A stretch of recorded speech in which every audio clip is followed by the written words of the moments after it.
Chess.com strongly condemns Russia's invasion and war against Ukraine. Ukraine is a great nation, a great chess nation, and we are daily saddened by the senseless suffering inflicted upon Ukrainians by the Russian government and its military. After careful consideration, with input from across our community and our leadership team, we are electing to keep our servers and events open to Russian players. We believe that isolation of ordinary Russian citizens only makes it easier for autocracy and propaganda to rule in Russia. However, we cannot support symbols and speech representing Russia and its war in Ukraine. For this reason, on our server and in all of our events going forward, including the one you are about to watch, Chess.com will no longer be displaying the Russian flag for any players. Additionally, we are replacing the Russian flag across our entire website with a new neutral blue flag that links directly to our policy on the war. We are electing to use our platform to communicate truth and provide information on how to support Ukraine rather than isolate Russian citizens further. For more information on our position, our actions, and ways you can support Ukraine, type the command Ukraine in chat or visit the link directly shared by one of our moderators right now. Thank you for listening, and we'll see you around on chess.com.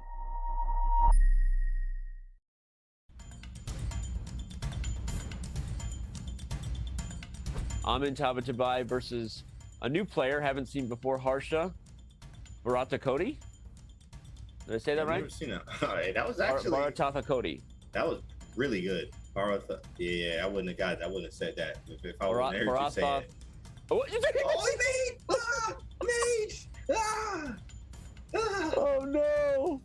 Oh no! Queen Bro, that's that 2,700 stuff. That's ridiculous. Queen of 2 because here comes 93. I know 93. 91. Oh, 91, even better. I'm out. Oh my God, he threatens mate in two ways: man, back rank and G2. Yo, we got fair play on Hikaru. Let's get the fair play team. Well, Granov has got to be pissed on that. The bishop can't move because G2 would have been mate.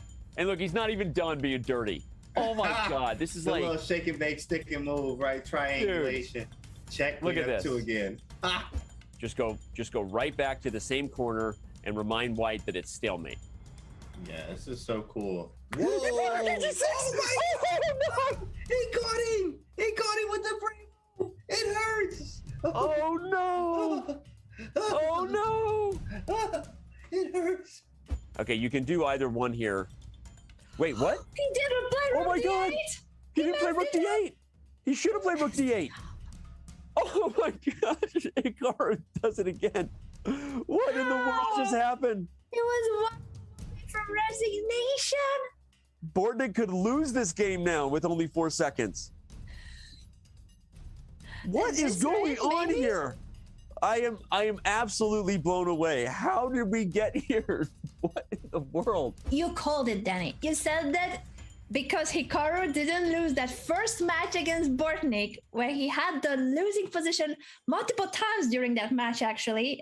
He was in trouble, but he saved it, he recovered from it, and he wins it all. Hikaru has that effect on players, and he's a hard guy to put away, and that's why he has won yet another Rapid Chess Championship presented by Coinbase.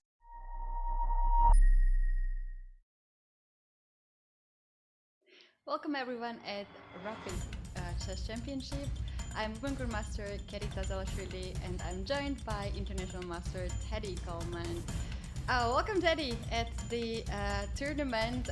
We have here a secret. Maybe our viewers can easily notice that.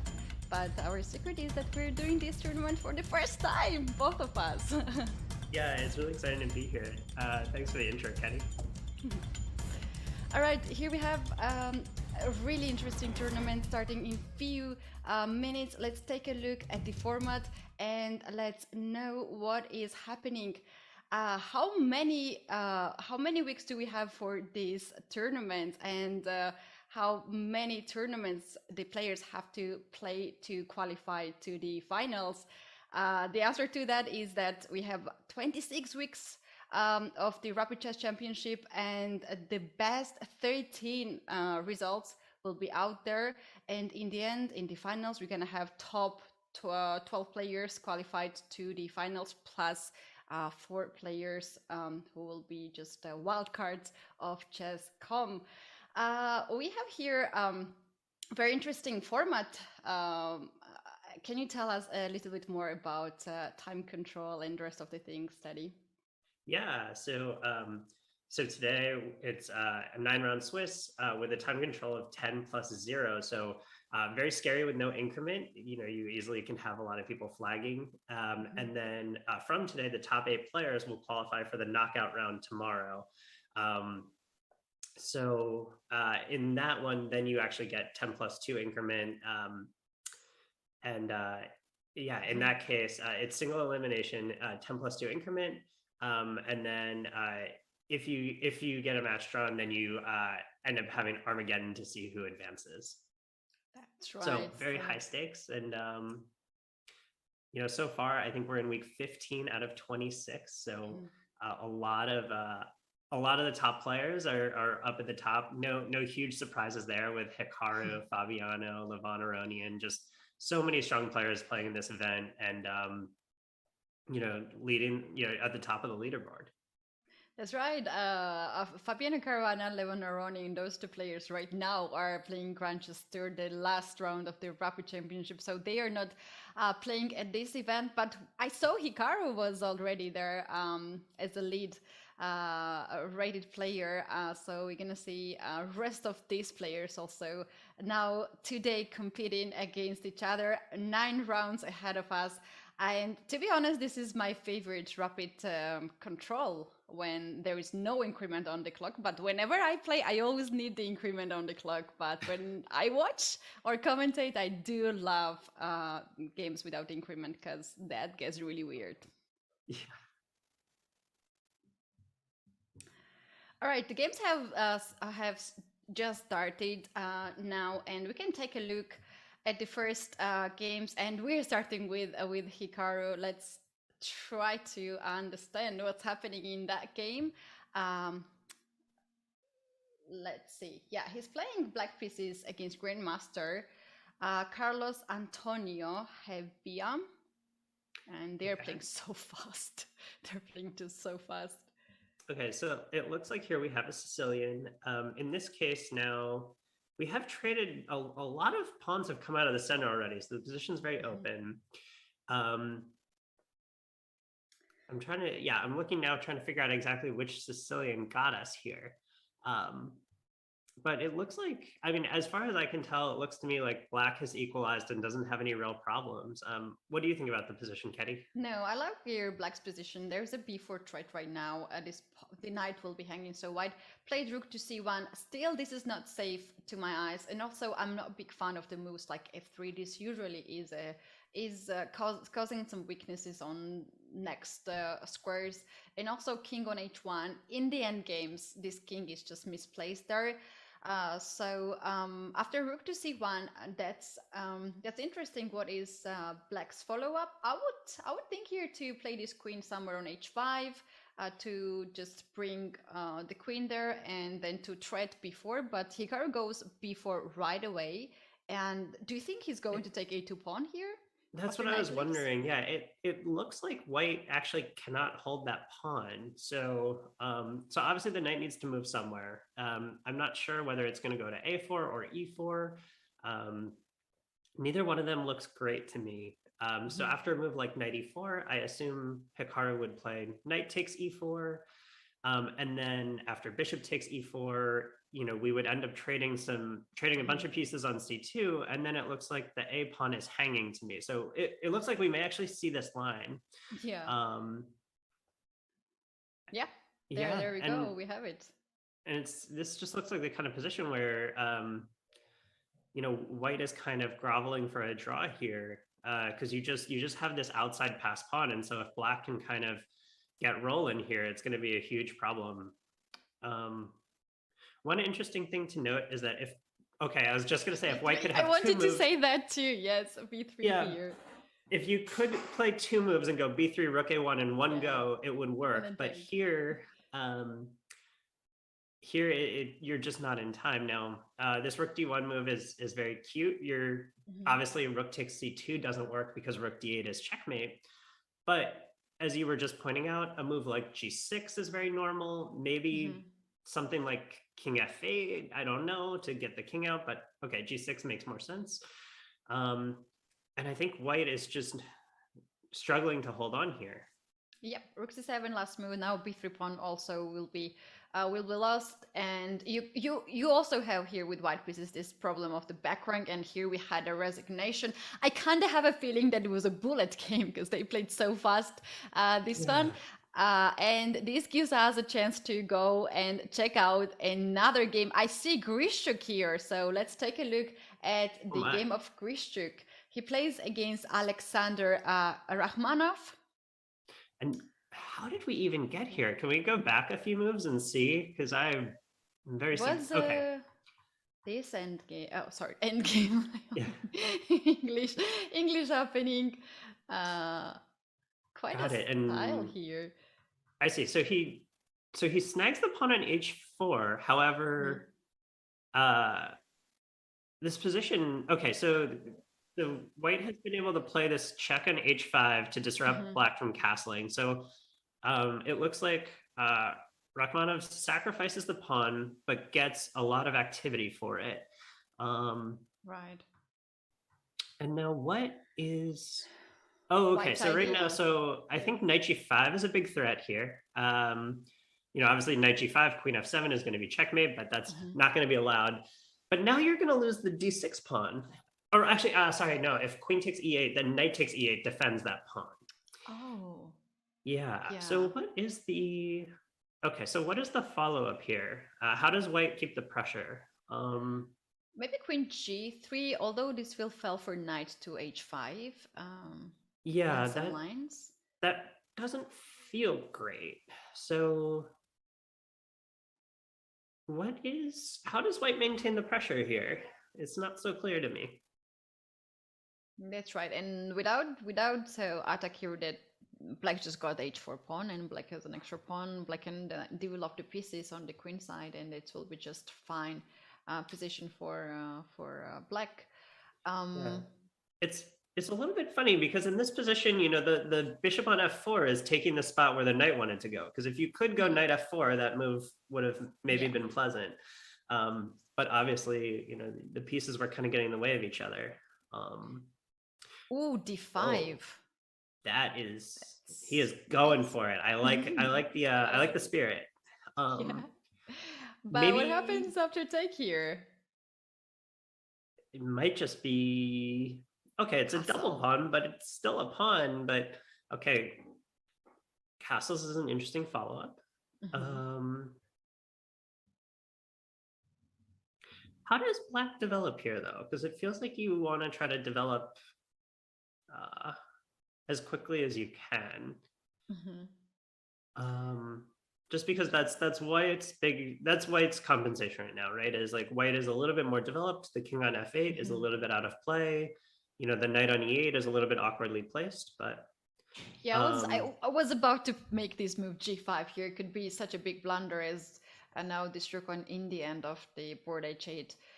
It's not guarded, and white can just take this pawn right away. So as you just pointed out, it's not so easy to develop here the pieces, and knight d7 is on the board. This knight wants to capture the c5 pawn, but I wonder in this position if maybe you can play something like c takes d6, maybe bishop takes, and then d takes c6, and then after b takes, then maybe castle queenside, and you just try to get your pieces out really quickly. Yeah, not right now here, just to take this pawn. If black takes the bishop, that's actually what we wanted to have, right? Knight on f4, and white will be just happy. Otherwise, black has a bit of issue of the pieces not being so coordinated, and so yeah, I wonder if maybe, like I said, maybe something like d takes c6, b takes c6, castle queenside, and okay, black is up a pawn, but white definitely has compensation. It's not an easy pawn. It's not smooth sailing. True. Yeah, white can do this the other way. Like white can also start to castle here, and then trade this one. If you take the bishop, I would be just more than happy because there is also hall over here. But black can this push the pawn on c5 and close the d file. So this is a bit of different from the variation that you suggested. Yeah, you still have knight b5 here though, so you can kind of kick black a little bit. But to me, it looked a little bit better to keep the position open instead of allowing this, c5 move to close it. But And now castle here. yeah, one thing to point out though is if you do take on f4 and then knight takes, black has a very useful move here, knight e5, which looks like it controls all the squares. And this move actually may just give black the breathing room that he needs to just have a better position.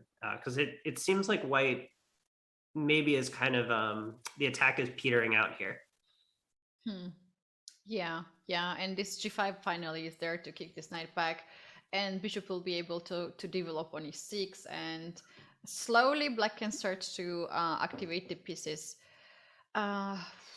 Yeah, so I think this is why, Rachmanov is really spending a lot of time in this position, because it's not so easy to find the way forward. Yeah, that's true. So in that case, if white castles right away, maybe black can do the same, take, and then knight e5. Yeah, no, I think that's very reasonable. It just seems like black is holding on and turning the tide here. It does look like we have a couple moves played. So he did take on c6.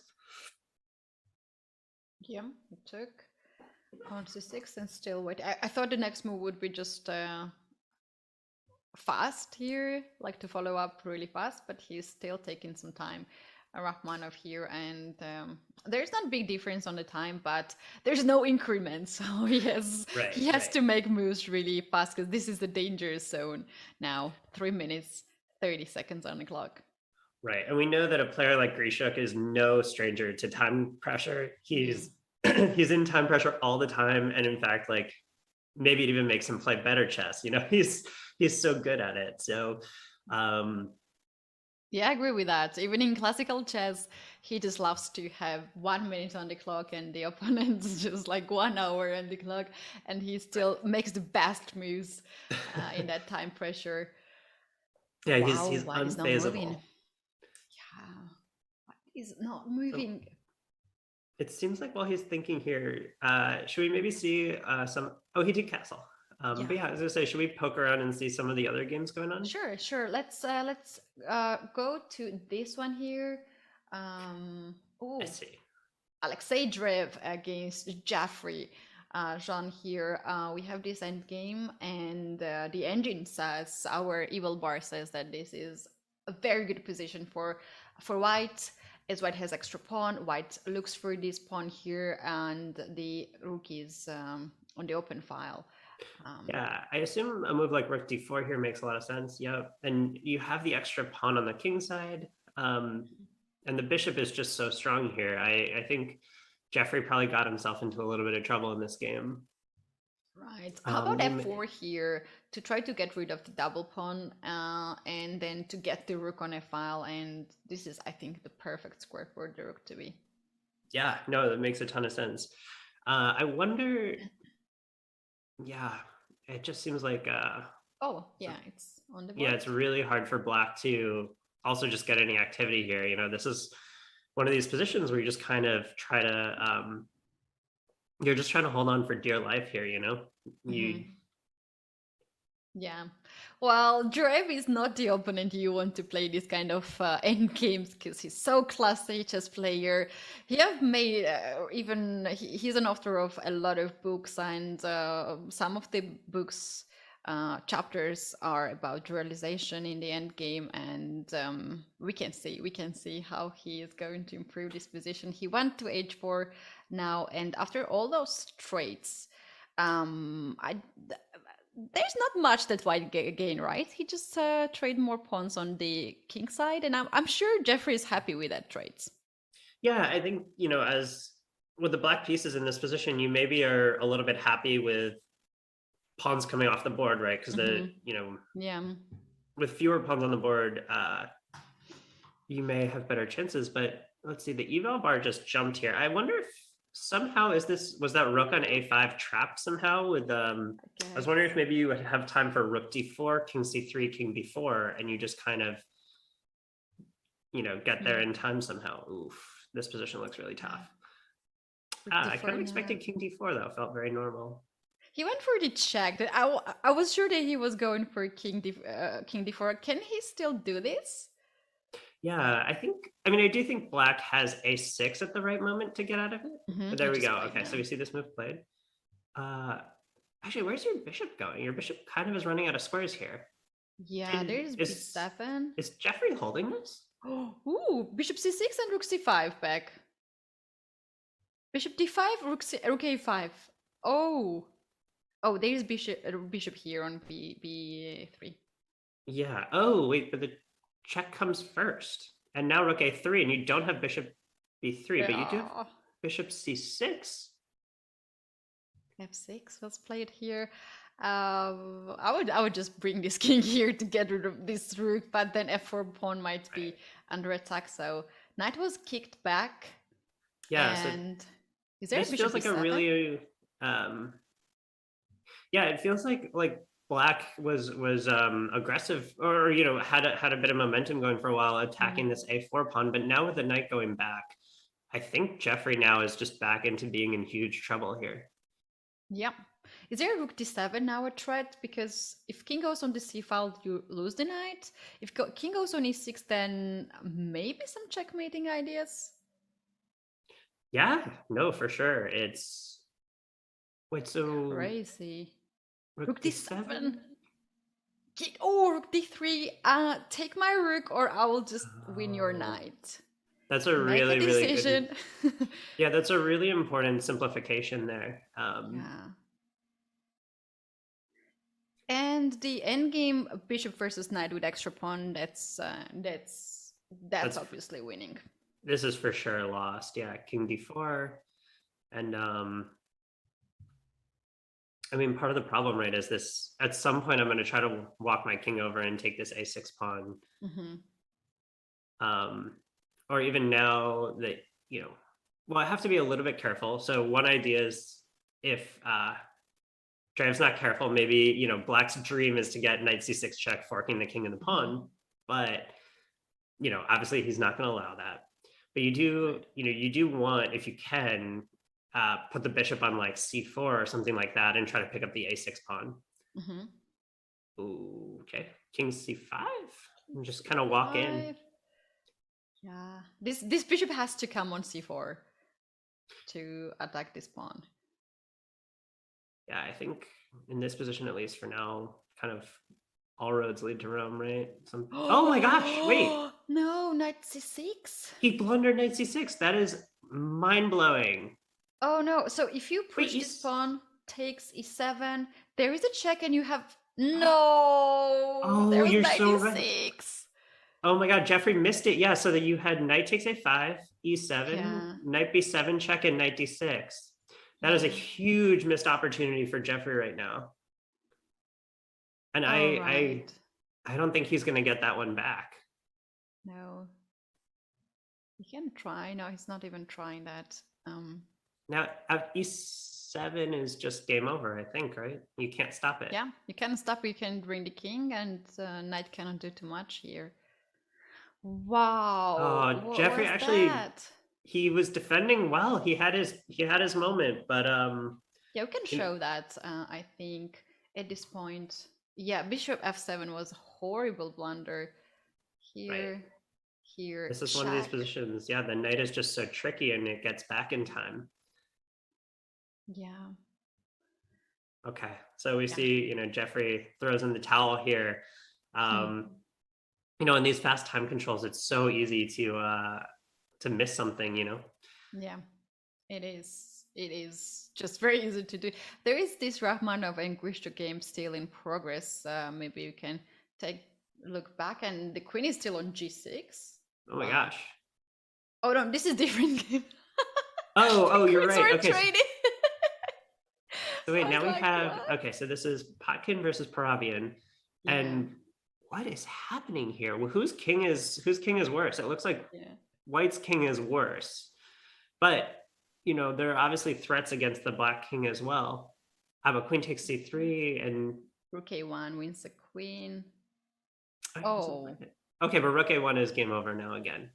Oh, you didn't see it? You cannot see that. Okay, rook f2 though, and you're gonna get mated on d2 somehow. Yeah, queen c1, queen d3. Wow. All right, let me check if we have one more game in progress. This is game over.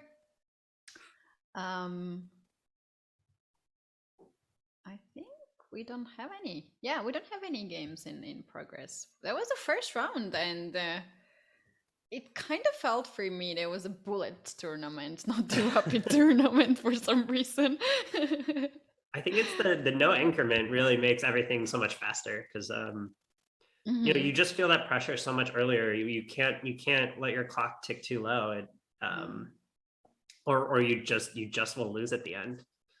Yeah, those games which we saw was very beautiful, and at some point I thought it was really bullet championship, and I was like, can I move the pieces here? Can we see some lines? Because 10 minutes seems to be a lot of time, but then at some point you're just not having enough. And here we have all the players right now on the screen. We can see, and those players are from different part of the world, and we can see in some places like morning, in some places afternoon, in some places even evening. So that's the beauty of this tournament. We have players all over the world. The game has started already. Okay, which game are we looking at? Let's since we didn't get to see the end of the Grishuk game last time, maybe let's take a look at how his next game is starting. All right, Grishuk is playing against Hare Krishna. I think that's Hare Krishna or Harsha. Yeah, I'm not sure that's Hare Krishna, but okay, we have a King's Indian here, and okay, so question is he gonna play the G3 line or is he gonna play for E4? Okay, he goes for E4 here. There we have E4. And he goes to H3 setup, and that allows black to get this bishop on G4. And E5, here we have still these main lines here. At some point after bishop E2 here, this is the move, I think. Knight h5, black is going for f4 pawn. I recently played after knight h5, knight h2, and it was really crazy game. So yeah. I hope something similar happens here too. Yeah, well, with King's Indian, there's never a dull moment. Yeah, agree. So black is taking his time. That's a bit strange, right? At this point, after move 6, you are taking your time. Feels very early. I totally agree with you. I think, I would assume that Harsha is still in theory, but maybe he's just trying to figure out. Okay, knight h5. There you go. We got your line. d3. Okay, can still transpose to knight h2, which is a weird looking move. Nah, not today. Now we have, right, so f5, obviously super standard idea in all of these King's Indian positions. Black wants to strike at the center here. You want to open up that dark squared bishop. After knight h4, the knight on h5 is hanging, so knight black h4 needs... is a crazy move now. Is this? Oh, okay. I don't know this line, so I love it. We choose the best. You are good at this. You're choosing every round. You're choosing the game. Okay. I think it's just Grishuk. I think you just can't go wrong with Grishuk. True. Also, bishop e3. I say just going to play queen d2 next move, long castle, and just keep this knight here, looking like why you really can't come here on f4. Yeah. Okay. Knight a6. Okay. Black's trying to develop. Then knight can either go to c5 or b4, depending on the position. Okay. Queen d2. Now you probably have to go knight g6, or maybe you don't have to, but you definitely need to start being careful about how long you leave your knight on that f4 square. Yeah, I think Black will be just happy to open up this diagonal for now, but it's a pawn. It's a pawn. Maybe White can simply take it, or after castle, White can consider. No, I think you're right. I think I'm being a little bit too materialistic here. I think taking on f4 is going to be a mistake. So maybe, maybe you just leave it there. Maybe a move like bishop d7 makes sense to just try to develop a little bit more. Maybe you can play a move like knight c5, again, just trying to get that knight active. Yeah.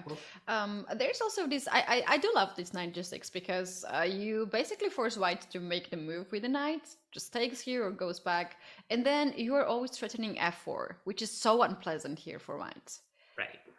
Any open of the center is just very unpleasant for this king. Right. Yeah, okay. Bishop d7. Okay, now will we see your move of just castle queenside? Just castle. Okay. Yeah. And well, is Black going to start some queenside attack here as the king is castled? Right. Makes a lot of sense to try to start cracking up in the position somehow. I think also in these, okay, knight g6 finally gets played. I think you just have to take it, right? Yeah, this knight g2 is just too passive. We don't need to leave this knight here being a monster after e4, knight comes on e5. That's not what you want. So take. And then additionally, you're gonna have this pawn push h4, h5 in some positions. Right. There's bishop g5 as well. Yeah, and you start to wonder, right, in these positions of, you have kings on opposite side of the board, whose king is going to be weaker. If this, right, exactly what you said. So this h4 move starts coming, and, you can see ideas where if Black gets enough free time to go, maybe e4, your idea of maybe at some point you can crack open the position with b5 or something like that, try to get open lines going. White can definitely come under fire, but you might just be too slow, because if you do nothing here, h5, and all of a sudden, Black's king is actually in big trouble really fast. Knight c5. I thought f4 was their move to just open up the center right away, get this bishop on f5, and stop White's move h5, because I don't know what's the response here for Black. Like after h5, this gets really dangerous. There's this move to push this pawn forward, or just to trade the bishop here, dark square bishop, or take the pawn on g6. Yeah, I think Black is just worse in this position. And of course, there's always counterplay, right? Like this game is far from over, but I don't think it's, quite going the right way. Yeah, bishop to e8, that's a bad signal here when you have to just play moves like that. So he's ready to take this pawn by the bishop. There's bishop e6, bishop h5. Oh, bishop e2, he goes right away. He would be happy to trade these bishops here, light square bishops. Yeah, oh, for sure. And then, if somehow maybe you can even double the rooks on the h file, you can, I think you're saying bishop h6 starts making a lot of sense. Yeah, I was thinking like how to open up even g file, because if we have open g file here for the rook, that will be really tense position for Black. So after some trades here on g6, you can try to do something like this f4 first and then g4. So you don't allow Black to play f4 right away. Black went for e4, and this additionally gives d4 square to White. Can you also, because you were talking about opening up the g file, can you just throw g4 in here? Is that working? Looks good. f4 and bishop d4, right?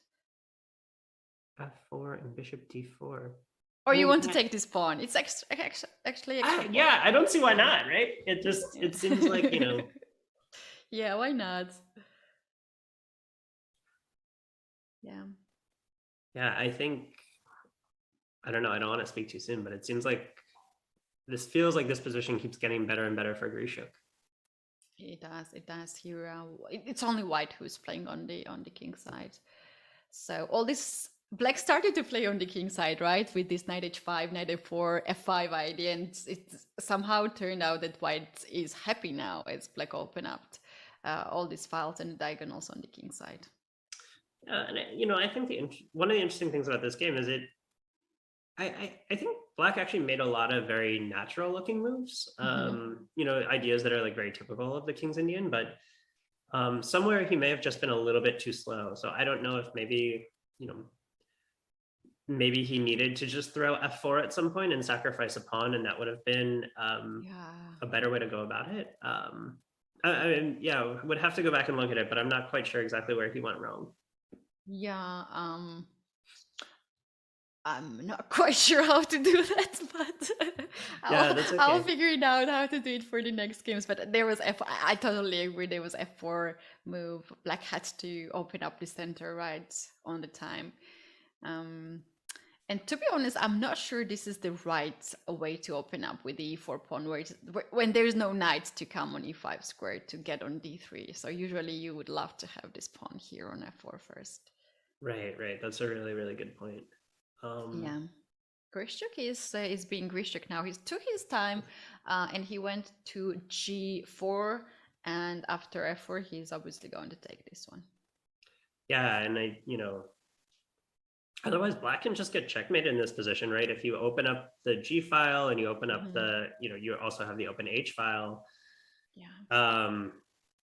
Your king does not have a lot of defenders in front of it anymore, all the pawns are gone. I would be very scared with the black pieces in this position. Yeah, G4 is on the board. I don't know. Maybe it's time to run away by the king, which is so weird. Wow, that is a brave king. But it could stop on e7 there, because bishop g5 would lose a queen or some material. So g takes h5 happened. And now white can at least take this pawn on f5 and leave h5 for the bishop. And here we have open g file. That's bad. So bishop d4 looks like a very scary threat right now. What can you? No, you can't do that. As well. Okay, I actually was going to say. I told you he's going there. He's going there on b8. But are you, after bishop h6, are you actually making it? No. I tried with black. Bishop h6 is just Yeah, I have a funny line. I don't think this is going to happen, but let's just say I go bishop h6. You take, and I take, and you go king e7. So you're trying to run. And then I think I have maybe knight takes e4 or something like that is gonna, because if you take, I have queen e6 mate. Okay, that's beautiful. That's beautiful. Or so, it just feels like there's no way that your king could possibly actually make it all the way to c8. Right. All Grishchuk has to do here is just make checks. Wait, this might happen. Knight e4 or here. rook g7 first, or knight takes e4. There's oof. It's very scary. It is. B4? Okay, b4. Oh, okay, the same idea, but I really did not expect that move to happen. Yeah, but black is so uncoordinated. You need, I don't know. Somehow you need to play like queen d4, and then maybe you have a chance. But obviously there's no way for that to happen, and it's impossible. I think this one's going to be wrapped up in just a minute here. Yeah, we might have resignation here if black loses this piece on c5. Then it doesn't actually help black's king to to be safe position here. Oh, he's trying. Well, okay, he's trying, but as far as I can tell, you're just down a piece. And I mean, the attack isn't even over yet, right? Like, I don't know. Rook g8 it seems really. Rook g8 threatening queen e6 is a problem. Right there. Yeah, 94 still here. Rook g8 okay, is on the board. He plays it. No, there's no way that black can make enough moves to actually get back to a playable position. Okay, then he Yeah, resigned. that's So game over.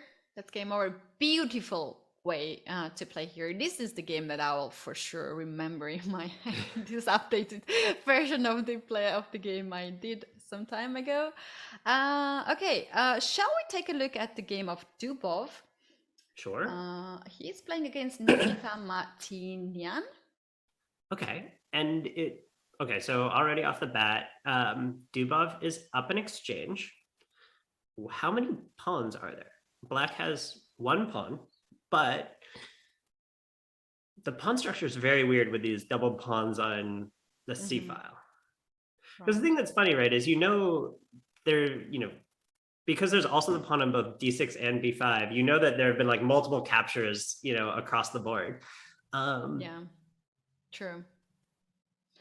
Rook to H3. He did not took the pawn on H6. Now instead, maybe he's going on the queen side. So this is a weakness here. I like this idea a lot.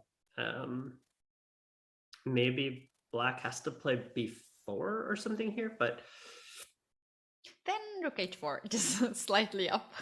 But okay, then C3. Do I see? Yeah, C3. Am I don't know. Are you making progress, or are you helping me push my pawns? I'm not sure. Yeah. Maybe. So B4 here is a nice move. I do like this move. Although, actually, I just realized though. No, I think you're right. I think Rook H4, and then after B3 or C3, you can go B takes C3, and then I have no good way to recapture it. Because if I take with the bishop, then Rook takes H6 is just winning. Yeah. So here, and if you take with the pawn. Although I do have to be a little bit careful about Rook E2 coming, but okay, maybe I stop you somehow. I don't know. Maybe I have to play with like King D1, but it's not. It feels like White is still winning here. This still feels very, very good. Yeah. B4 is on the board above with 2 minutes and 30 seconds. He has more time. Oh, he made G4? Oh. Okay, so he's threatening to now take on H6 again. Because right, you take with the bishop and I play G5 and I win the game. So right. And it's also just a useful move to start advancing the pawns here. So, if you maybe if you can, you want to play F4 next and you just want to keep going as far as you can. Oh, yeah. Nice idea. Maybe Black has to give it try to check. A5 is so slow, right? Yeah, I agree. That feels very slow. So do I take on H6? Do I play F4? Because one of the things that I would love to do, and I don't think Black will allow this, but if I could go F4, F5, F6, and just close this bishop off, I'm for sure just winning the game really easily. Right, yeah. F4 looks very nice. I don't know. I mean, obviously Black can make a move to stop that, but it's not so obvious after F4 what the next move will be. Yeah, I think Black should try to push A4 and B3. And then give some check when you play F5, just to give the check and win some time, and then take this pawn. I don't know. I don't like that either. Yeah, very bad position. Okay. Rook E3. So Dubov obviously wanted to stop any Rook E2 threat, Rook E2 check ideas. I mean, this position feels like it should be totally lost for Black, but maybe it's just not so simple, It feels like there's a lot of resistance here. Right. And how do you, so you take this pawn now. I don't want to double my pawns, but I also don't want to play F5. Because I feel like after F5, Rook H6, and I think Black is totally okay here, right? Yeah, the Rook gets really active. I thought first he would go Rook H3 check to control H5, and just, Black had to play this Rook F6 very passive move. Oh, look at the evil bar goes down and gives Black advantage. Oh my gosh, yeah. This something went horribly wrong for Dubov here. And he's down on 40 seconds. Like if he is not going to lose on the board, he will lose on time because he has really low time. Okay, hold on. So you have to be careful here because f6 is a serious threat. So if you play a normal move like rook takes b2 or whatever, f6 is going to be very unpleasant. Right. So you can't allow that. So bishop e5 looks. It's funny move, right? Bishop e5. Just yeah, look at them. because you hold this very important pawn on d6, and now. Yeah. There's only one rook actually against the king. Rook and the f pawn for the king. I love this idea. Do you think you can find it? Rook h1 has been played here. Oh, okay. So he's. Or maybe he's gonna make a draw. He may just be trying to get Dubov lower on the clock. Okay. Bishop e5 now. Yeah, he's up, 15 seconds. He's got to play on and play for the win here. Ooh, okay. Bishop e5 was really hard to spot though. So now, there's no time for Dubov though. It's really scary. But the thing is, the black king now is so weak because there are all these ideas with you put a rook on the 7th and a rook on the 8th, and you checkmate somehow. And this f pawn is very dangerous too. Okay, so do you play f6 or rook d7 or? Okay, Dubov is really good now to blitzen out the moves, and his play is much easier. There are not much checks for him, and actually, f6 is a threat. Dubov is now up on time. Okay, but I get back in time. Oh, I thought he could take on d3, but maybe I'm wrong. And f6. Okay, but this is even better. You can't hold everything. Either f6 or rook c to c7 is going to win a piece. Yep, right, there he goes. For that.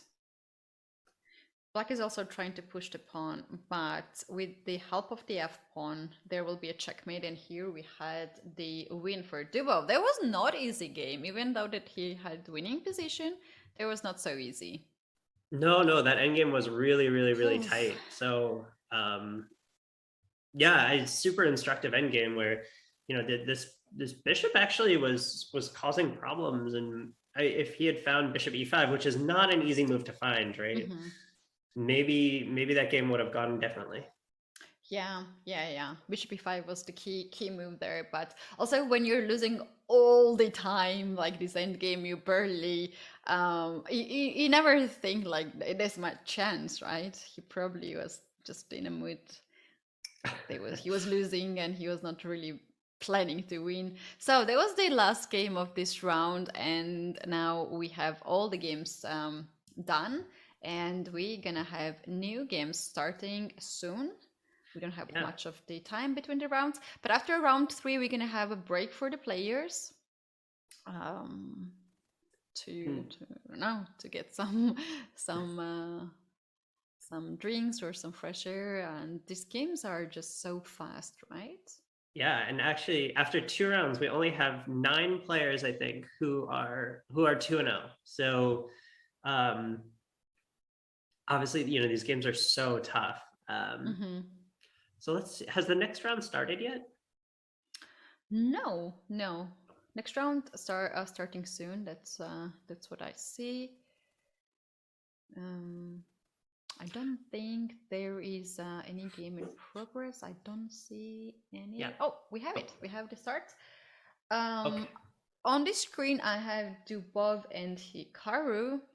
That is a good, tough matchup. Let's skip this one then. Obviously, these are 2 guys who are 2 of the strongest rapid players in the world. We have Catalan with d takes c4, and Hikaru saying, I'm gonna take this pawn on c4 and never give it to you. So And so, okay, so we got lots of theory getting blitzed out here. And so in this line, we do have equal pawns. Black has the double pawn on c5, but I was just going to say it's not such a big weakness because c5 can come very quickly. And it seems like both of these guys, since they're playing so fast, right, we're squarely in theory here. Keep our bullet here. Yeah, exactly. Just put 30 seconds on the clock for both of these guys. Okay, but I think Black's, in this line, Black really doesn't have too much to worry about. You have, this pawn on c4 gives Black a nice amount of space on the queen side. Mhm. I think there's not really any huge weaknesses on either side. Yeah. It's more pleasant for Black to play here. This knight a6, knight b4 comes here to get on d3 pawn, and to have this d4 pawn out there for the Catalan bishop is it's not very pleasant. You always wanted to push it forward and create some threats here on h7, knight g5, and this bishop will be open. Maybe he will try to do it. For now, the queen is under attack. Black has to find the square for the queen. Queen can go on b4 or a5. That's okay moves. Yeah, I think both of those moves make a lot of sense. You were pointing out before that maybe he wants to play knight a6, knight b4. So if you go queen b4, then you're kind of taking that square away from the knight. But if you go to a5, then maybe the c4 pawn is just a little bit loose. But yeah. Okay. Now, I mean, you also can defend it pretty easily too, right? Yeah. Like knight d2 now. Maybe bishop b5. I don't know, something like that. Bishop queen a6 also is there, but yeah, we need this square for the knight. Well, knight can also go for this on d7 and c5 then later. So. Right. I mean, another thing about this move, queen a5, is you're also controlling the a file. So maybe White could have thought about playing rook a1 instead, but that obviously can't happen here. That rook also has a nice home on the d1 square. So, these positions definitely are, they're a bit flexible, right? There's still a lot of different ideas that you can go for. Right, knight d4 has been played. Now bishop is under attack. I'm not sure if Black wants to give up this bishop because it's not the best bishop. It's not the worst bishop here. You can always bring it back, or you can just give up and play rook to c8 and then bring his knight finally here. Yeah, Hikaru doesn't seem to care. That rook on c8 is going to do a nice job. The bad bishop, take it. Right. And this is a very typical idea in chess where you just say, okay, if you want to trade pieces, that's fine. We can trade pieces, but you're going to do it on my terms. So in this case, if you go knight takes c6, it's going to help me because I can develop my knight. And then that knight very quickly goes to b4 and d3. And you get a lot of activity. So yeah, h3, there is a move like he would never thought of. Perhaps he was afraid of knight g4 kind of moves, like with Chadak's bishop. Bishop e8. Hikaru is making these moves like normal moves, not any sharp moves. Just that's kind of strategy of Hikaru to waste his opponent's time. It always feels like he finds some way to just put pressure on you or make you think twice about what's going on in the position. Yeah, f4 here we have on the board. Dubov is preparing this e5 to get some space advantage and finally to open up this bishop, which is the main piece in Catalan. Is there a way to stop it? Black wants to play e5 here to give up a f5 square, or just that's not a big enough issue here for Black? Yeah, I think that would scare me a little bit. I don't like allowing that knight into f5. Your bishop can move, but that knight always then makes your king just a little bit uncomfortable. And, you start having some of these, sneaky ideas of, can you attack on g7 somehow? Do you have, for example, if that f file opens, do you have ideas with like knight h6 check, where after g takes h6, then you have like rook takes f6. But that's only if, the f file opens up. So I don't think we'll see e5, but I've been wrong before. Yeah. Come on, develop the knight. Here. Because this knight has not played at all. Well, let's think about it. So if you do go, so let's just say you C6. play knight a6 or knight c6. I guess they both look reasonable. Yeah, knight c6 actually, after e5, you're pretty much forced to take this knight on d4 because then your knight has not a perfect square. If knight goes on d7, then knight on c6 will be hanging. So you do also have to... knight b4. Knight b4 Yeah. is an intermezzo. Yeah, After, so knight c6, e5, and then knight b4 is possible. Goes knight a6. All right. e5 is the move, which can we play next? So let's see. So if e5 is played, do I go knight b4 first? Maybe. Ooh, actually, I like this because then I'm supporting the other knight coming to d5. And now I think I bring this one, and I have to say, I'm starting to like this position more and more for black. I'm not sure if it's significantly better, but I feel like I would prefer the black pieces here. Yeah, me too. I do like all the pieces of like, even this bishop on e8 is just a nice piece to be for the future. And the pawn on c4, this creates so much space, as you mentioned earlier. Like white cannot really move around here. And then even some cases there is 93 move, very unpleasant for white, and black pieces are just coming forward and forward. Yeah, maybe queen has to leave right now. Yeah, you can basically just assuming knight b4 is coming, so we just get out of the way. Makes a lot of sense. It may just be also that, you just don't play e5, right? You just say, okay, I have nice pawns on e4 and f4. I'm not going to move them yet. And start to push on the g4 maybe. Yeah, I was just going to say that. Maybe, if you play queen e2, g4, g5, maybe there's some ideas there. Yeah. So, this knight b4, and then maybe you throw g4 and... e5 happened. Oh, he did play it. Okay. e5 happened. And the knight before, queen went to d2. Okay, but he brought the knight to d7 instead. Which you know why? Because if you bring this this knight here, then black will take and your queen is pinned. We were playing queen on e2. Yeah. So for this reason, knight e7, king on h2, and now we have this position. Okay. And so this knight finally got to its like dream square. And now if you're, Dubov in this position, you start to get very worried about this pawn on b2, like maybe rook b8 at some point is coming, but okay, he strikes first. So with f5, you have to answer as black, right? You can't ignore it. You can't ignore it, but this pawn on e5 is hanging, and I'm like, oh, yeah, what is it? Okay, well, I would take it with the one on d7, I think. On this, right? Yeah, okay, yeah. Why to bring the active knight there? Yeah, what's the idea here? What's the follow-up? There might be something like bishop f4 here to put some pressure on e5 where white is actually stronger because of the queen. Very interesting, yeah. Yeah, I think, so do I have to take on f6 first? Here, right? Here.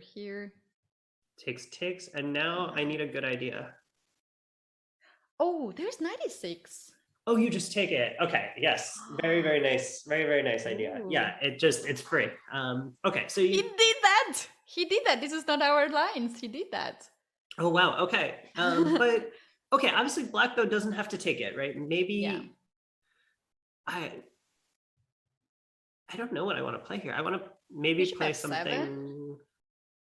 Okay, bishop f7 definitely comes to mind. Bishop do I have to be... also possible. Okay. Oh, okay. And you just want to trade off this bishop because, yeah, I would say, this bishop on g2 hasn't been doing so much this game, but idea like bishop d5 starts looking very scary if you allow this, Right. Just keeping an eye on the black king. Right. There's also knight d5 coming. So bishop c6 has happened. I don't know, maybe knight d5 is the move here white should consider, because if you trade the light square bishops, then queen gets here. Knight d5 is not a threat anymore, and you might have some holes on the light squares here. So maybe it's better to keep the knight on the board, bishop on the board, and play knight d5. totally agree. That makes a lot of sense to me. I mean, I also would say, yeah, I'm trying to find some way. So with white, right, in this position, you see the knight on e6. I'm trying to find some way to attack g7, but I can't seem to do it because this knight on e5 is actually an incredibly strong defender, right? I want to play a move like queen g4, but I obviously can't. I also, had an idea, okay, maybe I want to play queen h5, queen f7 check, but again, this knight on e5 covers everything. Yes. Yeah. And it's also, the more I look at this, it's very difficult to dislodge these knights, right? The knights on d3 and e5 are very strongly connected, and maybe you have an idea like bishop d4 at some point to try to dislodge it, but if, let's say, bishop d4 happens, a move like bishop f6 will hold it. Yeah, knight d4 has been played here. White went for this one. Okay. And he wants to get the queen now. And queen is a new bishop here. And then queen will get on d5 square. So yeah, but it's not, I don't know if it's forced to take on g2. It still seems very logical, right? I assume he will play it, but maybe, okay, takes, and now what is the idea for, okay, but now, because we were talking also about rook b8 before, so can I just try to be greedy and attack this b pawn? I don't think I'm getting checkmated anyway. I'm so scared. Right. These positions, you always have to be so cautious. Oh, actually, Yeah. I saw a funny line here. Okay, so let's say I play a move like bishop d2. I don't think this will happen, but it's a funny line. Now, rook takes b2 might seem like a normal move, but all of a sudden, queen d5 check is going to win the game on the spot. Oh. Because king h8 and then queen d8 check, and you Beautiful. force the back rank mate. So Oh, wow. Hikaru will not fall for this, but White So, also yeah. always has some of these threats against the black king. It's the black king is still very open. He went for this. This is the game. This is the game. He went to rook to b8. That's amazing guess. That's amazing. I would never guess this move rook to b8 here, to be honest. I'm very simple. I see a pawn and I want to take it. That's all I want. You like to take the pawns, as I see. Why not? Why not? It's extra, take it. Okay, king is there. At some point, black should play some move like h6 or g6, because I'm really scared of the back rank issues for black. Sure. But if you do these things, then knight takes, bishop takes, that's gonna be maybe weakness. Yeah, you do. You definitely have to worry about the sacrifice. I also would say rook takes b2 is coming with check right now. So you really have to think about this pawn. He doesn't care though. He just goes for it. Oh. What is the idea? The draw offer happened from white, and black declined that, but I don't see at which point. Okay. I would say if with the black piece in this position, I'm playing this out every time. There's no way I'm taking a draw here. Mm-hmm. Yeah, But with okay, his so knight if on I- e5. Yeah. So if I take on b2, do you just ignore me and move the king? I don't know With if the you go to rook h1 or g1. Are you I going think to you take with this rook? Oh, there's a check. Okay. Right. There's no back rank mate yet. No, it's a check. It's a check. I don't know whether it matters if I go to h1 or g1. I'm not sure. Ooh. Now Okay, this maybe is it did matter, tough. but I don't know why. Knight f3? Is that knight f3? Oh my, wait. No, but not so bad. Not so bad. You can play queen a2, I think, and just to try to checkmate. I see. Crazy. But crazy. okay, but hold on, I'm not done yet. Queen a2. I'm gonna play knight takes f6 because now my queen covers the g2 square, G2 square. and now you're getting back ranked. Yeah. That's true. Rook b2 was a bad idea. No, but I think that. Wait, Oh, did all this whoa. happen in the game? Yeah. So rook captured the b2 pawn, and after king h1, then rook to b5. Queen was under attack. B5. And oh my god, the queen had nowhere to go. Queen was trapped, yeah? Here. Or d4 queen possible? d. What happens after queen d4? Do I pin your knight with queen b7 or something like that? I think queen c6, just to have something. You just need to get this queen out of this file. I see. Okay, so now queen b7 forces the trade of queens.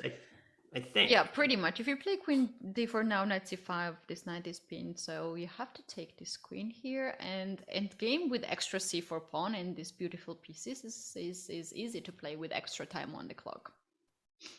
Yeah, it certainly seems very scary. Nice. Okay, so he takes first. I think you just have to.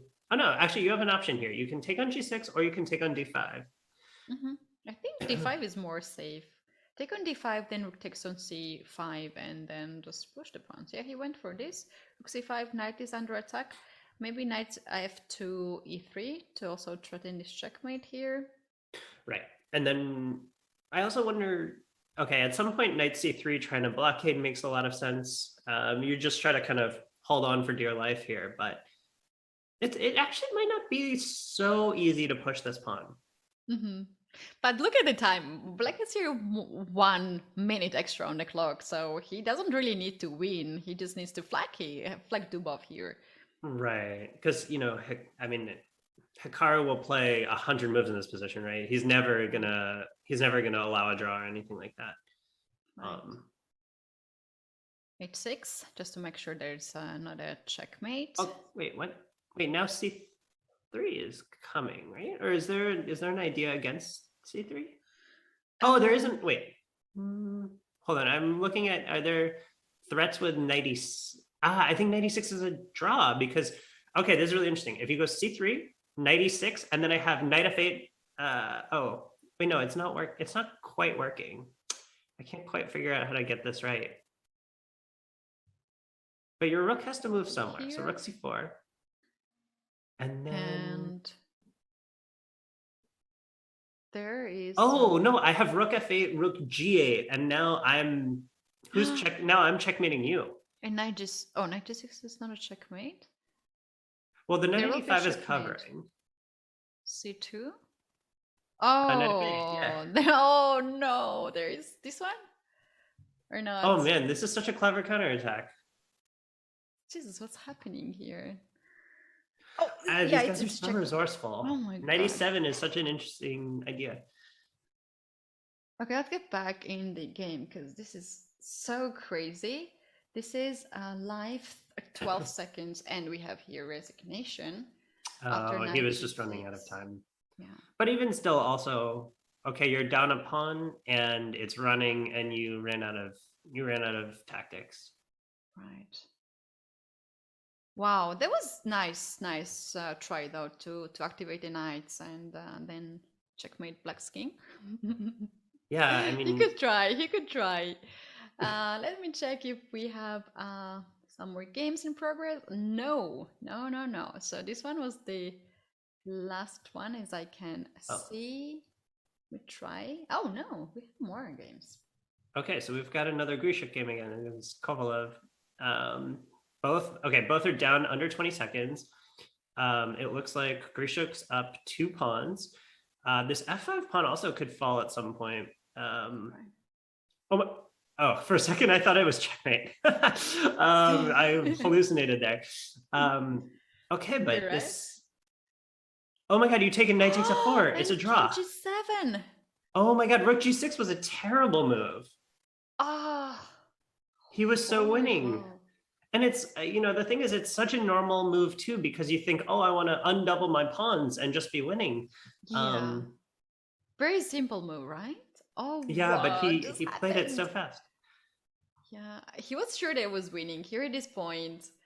Because I also wonder, maybe king here. I was just thinking that, yeah, king d6, king e6, rook h8, checkmate. Yeah. You really want to checkmate this king. So how you're going to avoid it? And the knight is here.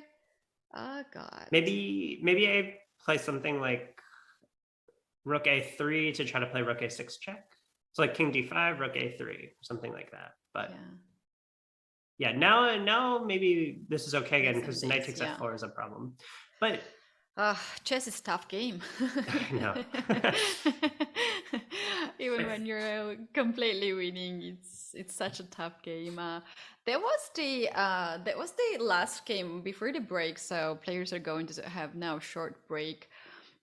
And so we're gonna take also some minutes, and we'll be back, guys, and just after 2 minutes or 3. So don't go anywhere. This is crazy tournament. Yeah, some really, really great games so far.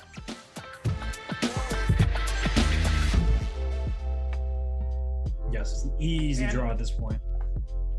Oh no, he lost! He went to endgame! Why did he trade rooks? Oh my god! And this is key. F6. F6. This is Dvoretsky's endgame manual. F6, And not F5. Brandon knows it. He does. And Arseni's going to lose. King F3 right now. F3 and F5. Now it's easy. F5 and F4. Wow. Exquisite play in the endgame by Brandon Jacobson. That is a backbreaker and a heartbreaker. And what doesn't it break? You broke my ability to speak. But Arseni, he's got to know, even if he doesn't know that this endgame is winning, to give the black king positioning over the white king, it's unnecessary.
Welcome back, everyone. This is Rapid Chess Championship here at chess.com. I'm Katty, this is Teddy, and we are about to start a fourth round of today's matches.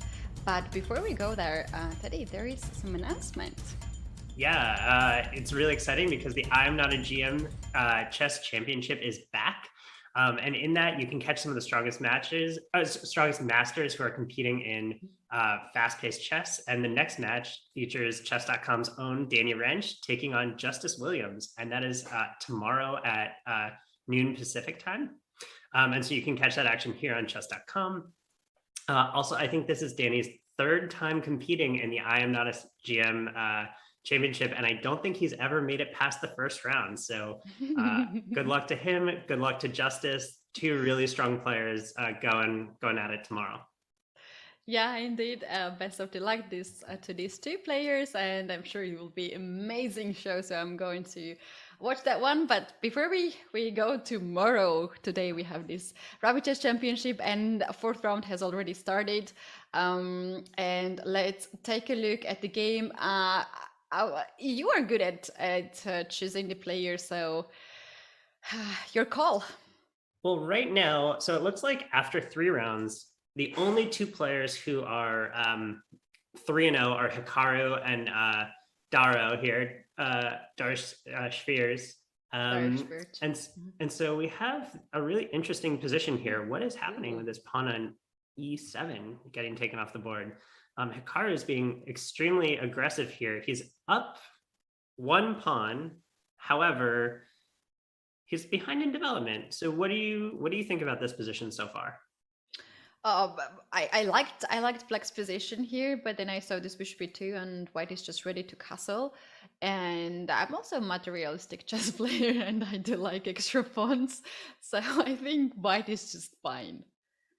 Yeah, in this. So definitely, I think you're right. I think it's, White is up a pawn, and so the onus is on Black to prove he's equal somehow. He's got to play actively and generate play. So how can you go about doing that? He chose the way to capture the pawn on c3. So if you take by the knight, then knight on d4 will be will be captured. So bishop takes c3 has happened, and is there still some take on d4? Because this knight is so annoying. I would love to have this move bishop e6 to attack on e2 pawn, but the knight is really annoying. How about take on d4? Bishop takes on d4. Now do you play check or bishop e6 or something? The thing is, you're trading a lot of pieces here, which maybe ends up being okay, but bishop 6 a3. You really just want to hold the material, which honestly makes a lot of sense. And avoid queen b4. No, I want to avoid queen b4. Yeah. I'm not hold the material, just this. But maybe rook d8 is annoying now. Rook d8, and I'm just trying to harass this pawn, this d4 square forever. Yeah, knight e6, knight f5 can be the next. Sure. Yeah, that makes a ton of sense. Not clear. Not clear that White is comfortable here. We have some moves. After bishop c3, knight d4 happened. It takes d4. It takes d4. That's interesting decision by Hikaru here. And then bishop went to g4 to pin this one here. And White says like, should go back with h3. And Black just takes this bishop here. You know what? Just because there is no coordination of White's pieces and they're not development, I think Black is just fine here to go after d4 pawn. Knight c7, knight e6.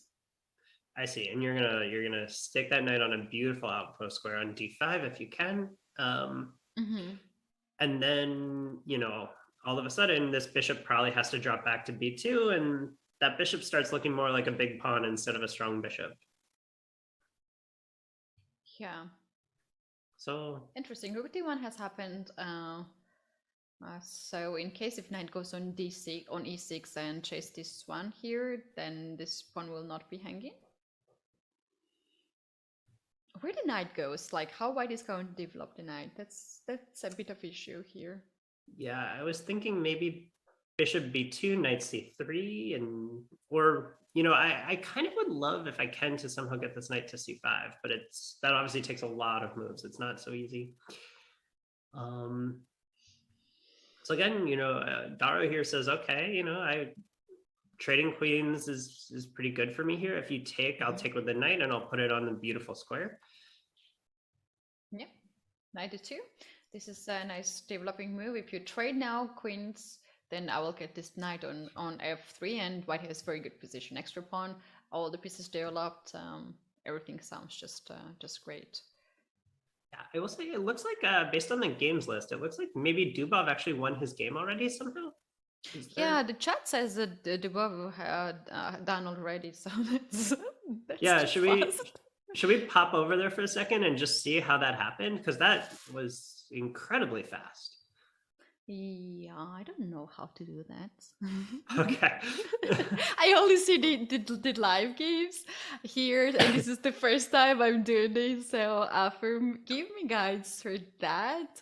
But we can ask for the next break to our producer. Is that actually possible? And if it's possible, we can bring some interesting games to you. Yeah, we can. Yeah, we'll circle back on this one. So okay. So after knight d2, okay, rook a3 is a very nice move, and you're just trying to activate here, and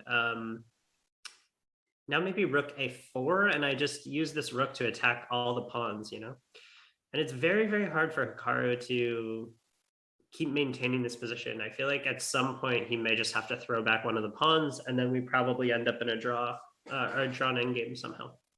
Yeah, I think Black is playing a very good game here. Like all his moves are so active. He doesn't care that he's down a pawn, but he knows he has active pieces, and he's using all these pieces of Black are just at the best squares you can have. This rook here, rook already on the second rank. Rook b1. Yeah, there's so much activity, right? It's okay, you're down a pawn, but you probably just don't care. Can I do this and drop the rook here?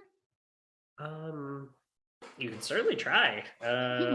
Maybe I don't want to do it, but maybe I have to make a move like knight e1 after knight b4. I don't know. Or maybe actually no. I was wondering if maybe after knight b4 I could play a3, knight c2, and then rook a2. But I think I'm just losing the pawn on d4, right? Knight takes d4, and there's a pin. This is a pin. And you might also drop the next pawn after some trades. Or even rook a5, rook b5, more double pin. The f2 pawn is also is in huge trouble here. Yeah, so something went horribly wrong in this line. But he didn't go for your idea. Yeah, he played this move b6. That was so strange to play here b6 move. King f1 was kicking this rook on c2, and now we have a3 there. So but it's white is just so tied down, right? Because you can't move the rook on b1, you can't really move the rook on a1, and the bishop on b2 can't really move either. I mean, you can go to c1, but I'll take on d4, and the rook on c2 is the best piece on the board. It's completely dominating white's position. Yeah, in this move, bishop f6, it's just a very good move and win some time here. Probably he will play next this one, and he can even start to push on the king side and even get more space advantage, kick this knight out. If g3, knight 4. If I had the white pieces here, I would start thinking about how do I give the material back and try to normalize the position. Okay, interesting. After king g7, now I cannot take on d4 because or actually, no, I have knight c3. Wait, hold on. I'm a little bit confused here. So yeah, but it pins the diagonal. Like a lot of pieces, and white have no problem. Like white, that's actually what you wanted, right? To give everything back and open up the position. So yeah, maybe black should not. I have a funny move here, which is I can actually go rook takes d4. Because knight takes, bishop takes, and now actually I'm threatening the rook on a1 and the pawn on f2, and Yeah, if you lose f2 pawn, black will checkmate this king for sure. You don't have Yeah. bishop b2 because this is also loose square there. Yeah, good luck to survive here. Even the engine bar says here is just fine, which is so funny. And says bishop e3 here is the move to go to this endgame. yeah, but even this game Makes is sense. okay. Makes It's probably a draw, but it's unpleasant. Yeah, look at this one. Like you might try to win here. If king is on e1, you might try to do something like this, but Yeah, king yeah. g1, and there is no threat. Let's update the position because we have some moves here. And yeah, Oh. white managed to just have more space. I don't know how he's doing this kind of things. Somehow this rook got forced back. Can we go back a few moves? Because I love the rook on c2. I don't know why it left. Yeah. Let's go in this way. So bishop after bishop to c1, bishop d2. There was a bit of passive moves, several passive moves from black, so that gave some time to white. Yeah, now white's position, he's not so tied up anymore, right? A few moves ago he just almost had no moves, and now this rook on b5 is a really good piece. I'm starting to get really worried for Daro in this position.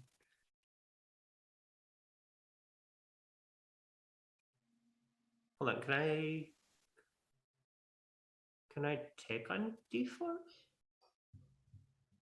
Or no, yeah, if if I take on d4, you have rook d3. That move is annoying.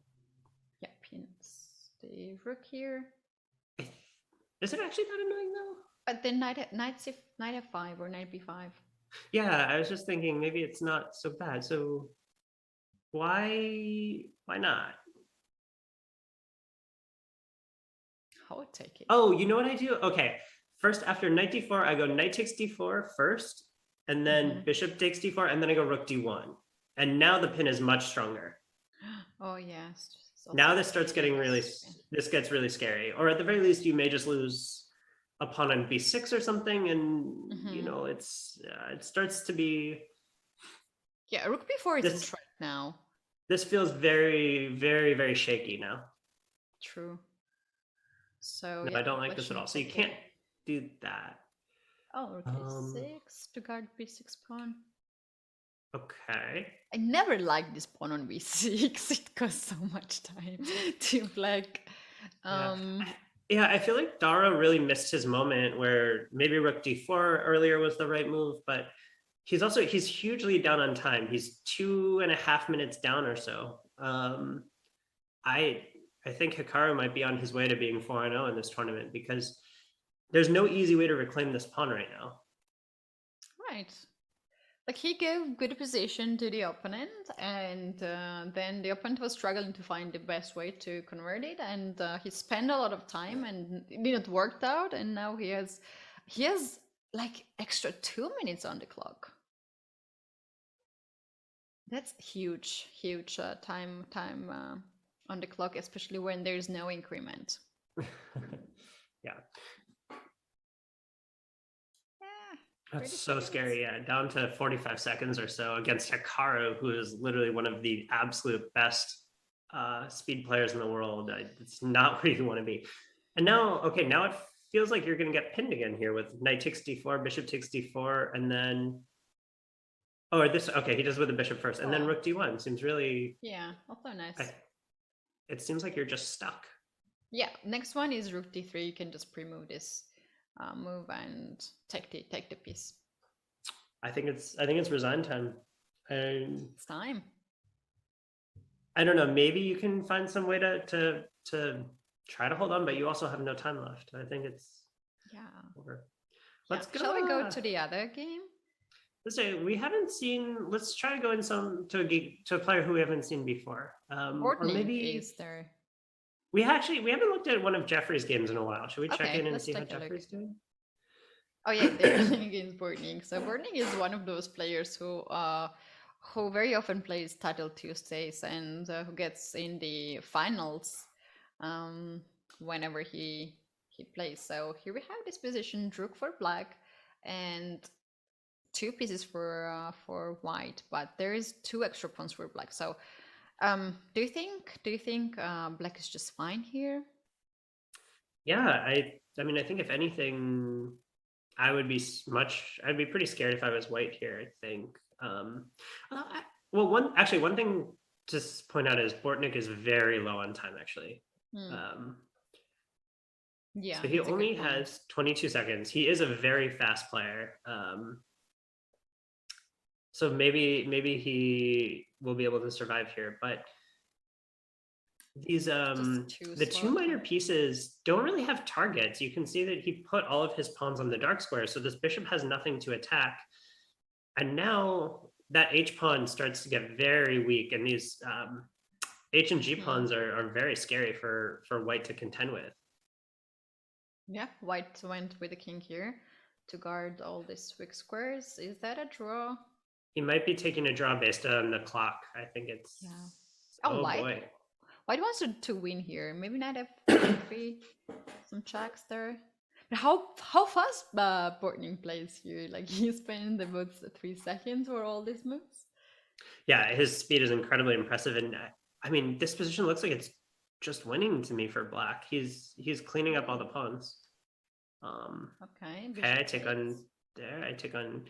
Okay, now maybe based on the clock, he's just going to try to find a way to give the rook up for one of the pieces and claim a draw. Oh, right. It's so close. He has 1.4 seconds. 1 second. 1.3. Oh my goodness. Oh my god. He wants to play rook. Oh, he lost. Oh no, he lost it. Oh no. No, that was only his hope. That's so sad. Oh, and this is where, the lack of the increment is just killer. Yeah, we saw his emotions here on the camera. Oh, yeah. He could play rook b5 and just take any piece on the 5th rank. Oh, it's weird to say, hard to done. Let's see. It's such a heartbreaker. Okay, so what games are left? We should be right at the end of the round. Is this live? Yeah, this is live game. Okay. So Harsha against David Paravian.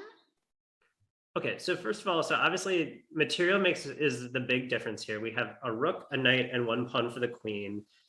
And the queen has no targets. So actually, this is one of those positions where I think actually the rook and the knight maybe can try to play for a win somehow. Yeah, they're just making the moves, and it seems like it repeated 3 times. But I'm sure no one wanted to repeat this position. Because you can try to flag. You can try to flag.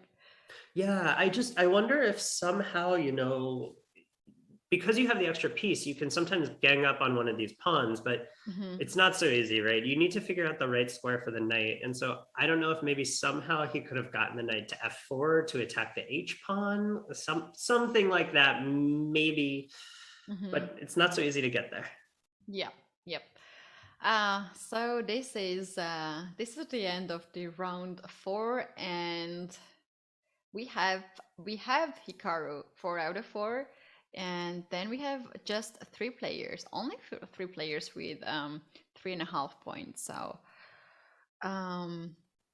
yeah, and then we have a bunch of players with 3 points out of 4. They still have some chances to, but yeah, this is a qualifier. You don't necessarily need to win, right? You just need to be in top 8 players. Right. And we have a lot of guys who are all competing for that spot. So and 5 more rounds to go. So a lot can happen in that time. Yeah. We're waiting for the next round to start, and here we have it. So Hikaru against Dimitri Andreikin. Those are 2 leaders. Right now we also have Rasmus Van, also the player who joins Title Tuesday quite often. At some point we can take a look at his game as well. Yep. And just also to kind of call out on the standings, I think, you look at a bunch of these guys, and Draken has also been doing really well in this event. He's currently, I believe, in 9th place. So somebody who's trying to qualify for the finals for sure. So 2 really, really good players going up on the top board here. Right, and the game has started, and and Draken is not making move. Like he's giving some time advantage to Hikaru. Are you sure? Maybe he's maybe he's getting more coffee or something. I don't know. Yeah. And the game's well, oh no. Should we? I guess while this is happening, should we pop over maybe and see? Other game. Yeah, let's go to Rasmus one. Wanted Okay. to see his game. He's playing against Grishtruk. Those are 2 other other leaders here. Okay. I really want to go back and check if Black made the move there. Yeah. Gosh, yeah, I hope so. Curious. It'd be a shame if he just forfeited. Yeah. All Okay. right, you have this position here. Do you play this kind of positions with any color?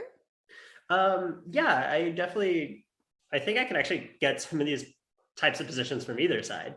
And so it looks like it was, I think we got here from a Nimzo where white played A3 and black took on C3 to double the pawns. And so in this case, you may say, oh, okay, I have 2 bishops for white, which is good, but it's very hard for this dark squared bishop to actually get to a good square. In some sense, you would love to maybe teleport it to G5 somehow, but that's not how chess is played. So after not online chess, like over the board chess, you can try to trick. Yeah, right. But the online chess doesn't allow you to do so. Yeah, and so I mean, the other thing is this pawn on C3 is sometimes a little bit of a problem. So a very standard idea here for black is you want to take the knight from B8 and you want to play knight C6, knight A5, maybe play maybe play your rook to C8, and you just play against this pawn and you try to make it try to just apply pressure on the queen side there. Yeah. In the meantime, though, this move F3 obviously is really telegraphing like, hey, E4 is coming next, and then maybe the bishop gets out. That's what we wanted here, bishop g5. Usually when the light square bishop is off the board, there is not that dangerous attack on the king side because there is no this kind of Greek gift sacrifices happening, but it's still, it's still a dangerous attack here after e5, f4, f5, f4, f5 comes on the way. So it's important how you react here with black pieces, and Rasmus is taking here some of his time, so it's a good choice, I think. And there is also one way, like just develop this knight here, and after e4 you can also react by capturing this, and then somehow with e5 or knight e5, just to use the fact that the queen is here is hanging. There's one choice, and the second choice is just to ignore and allow white to push this pawn forward. And as you mentioned, this is here a very nice plan for black to counterattack on this c file and just a try there. No, I think that makes a ton of sense. And ooh, nice. Okay, he goes knight to you know what? There he wants to win e4 pawn. So yes, tricky. That's so a really tricky. really. Oh, sorry. Go ahead. I decided it's tricky. Yeah, it's a really nice prophylactic move. Okay. So if I can't play, the thing is though, I feel like that knight is not on the square that it wants to be on though. Like it works to prevent e4, but in the long term, that knight I think would love to be on c4, and now it's kind of hard to get there. But maybe you just have to change your plan a little bit. Yeah, this move I like very much, knight g5, knight g3. So at some point you want to play e4, and this knight now guards the square. So then you have to just make the move, which this knight is useful for that. So black went for e5 here. I would never expect black is the one who is striking back in the center at this point. Can I still do e4? Because white is definitely stronger with these side pawns. e4, wow, no fear. As long as it's not my game, I can always try right, all the silly continuations. if it's not your pieces, you know, you can always just go wild and do whatever you want. True. I'm trying to see if there are some tactics here because your center feels very shaky. So if you play e4 or something, can I don't know, can I play d takes e4 and then f takes e4 and then knight c5? Is it still working somehow? Now this pawn is a problematic here. So queen e3 is the move to keep both. Right, but now Look at this. We're still getting this pawn. Knight b3, attacking the rook, and then we take the pawn on d4. Shall we try this? Seems like here. it makes a lot of sense. And if you take, oh, but wait, but you're gonna get pinned. Right, rook d1. As long as not my pieces. Yeah. I can do this. No, but this makes a lot of sense. The other idea that I had is if you go back a couple moves, keep going back, and here maybe I take and I go knight g4. So e takes d4, c takes d4, and knight g4. Is this somehow working? It's just the center feels so shaky to me. Right. You can also try some attack now on this side at some point, or chase the queen, chase the center. I think this might be problematic here for whites to have this pawns in the center. These hanging pawns. Yeah, knight a4 is actually a really nice move because knight a4, you're still like this queen is tied down to this pawn on d4, and you kind of don't have a great place to go. Yeah. Plus, you also mentioned that this queen h4 move is really annoying, and so you've got to be super careful with white here. Yeah. I think e4 did not happen. Instead, bishop b2 happened, and white just changed this the plan. Like he went for c4 now, and that actually makes sense. Now b2 bishop will be wide open here on this diagonal. Yeah, but now, yeah, I really like white's position now because this bishop is going to be so strong. Yeah, can we go for queen a6 here to get the pawn? Ooh, so greedy. But maybe it just works. I don't know. I was also, I mean, the first move that came to my mind was I just wanted to play a move like queen b3 or queen b4 or queen b5. I don't know. Can I go to b4? Oh, queen a4. You know what? I thought that you suggested queen b3 here to avoid rook c2 because you don't want to allow rook to get on the second rank, right? So here we should combine all those ideas to attack here to keep the eye on a7 pawn and also on c2 square. So queen a4, I think is a very beautiful move here. And black's pieces are just... Yeah, and this, you know, I kind of said this earlier in the game where I thought the knight on d7 was a little bit on the wrong square, and I kind of don't like what happened here for black. And okay, you know, is this position completely winning for white? Like, no, of course not. But it's definitely pleasant because the bishop now is so strong. Yeah, and that very often reflects on the clock. So white has here more time because it's easier to play when you have better position, like just slightly better position. And now white is taking some time. Like I would just very quickly take this pawn, but he's taking time. Maybe he's considering to take by the queen and team up with the bishop. Oh, and he did it. He went for it. So after knight c5, which offers a queen trade, is white going to take the queen and take the pawn there, and then push e4, or he will keep the queen on the board? That's both are just fine. Yeah, no, I think maybe do you want to play the moves out in that line? Because I think it's, okay. No, he went to e5 instead. Okay, it makes sense actually to cut this bishop from this diagonal. And also to aim to get this c4 square, beautiful square for the knight. Yeah, I was also just thinking this knight on f5 is a really strong piece because you're threatening, you have ideas on g7, you have ideas on knight d6. It just feels very shaky for black here.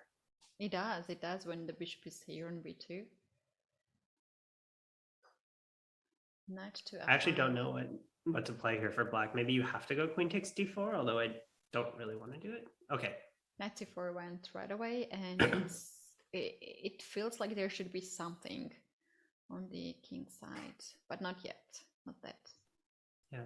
Yeah. One thing is, so you had this line before, which I think makes a lot of sense, and something like for sure Grishik is considering is take, oh, okay, he did it. You take on f6, right? Yeah, then you take on f6 and you play e4, and your knight is really strong.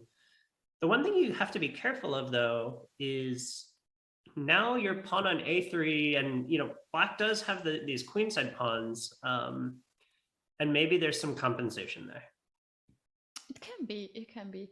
So white is taking here some time, not pushing e4 right away.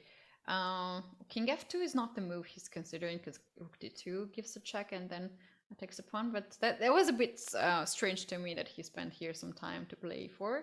Knight e6 is a nice offer to trade the knights, because rook endgame is something that black should not be worried.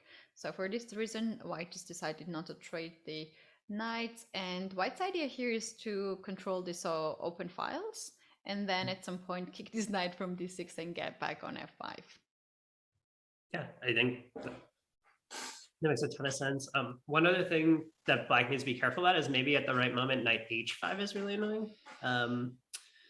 Threatening this pawn on f6 and threatening a fork. And okay, you have rook e6 to defend it, but knight h5 can be a very, very annoying move. Oh, yeah, as long as king cannot get here to guard this one, right? Oh, that's a very good point. And when rook gets on e6, then you can pin the knight with rook d1, rook d5, and rook another on d1. Ooh. So king g7, like when you give me a check, I'm on time to get this king here. But then knight f4, knight d5.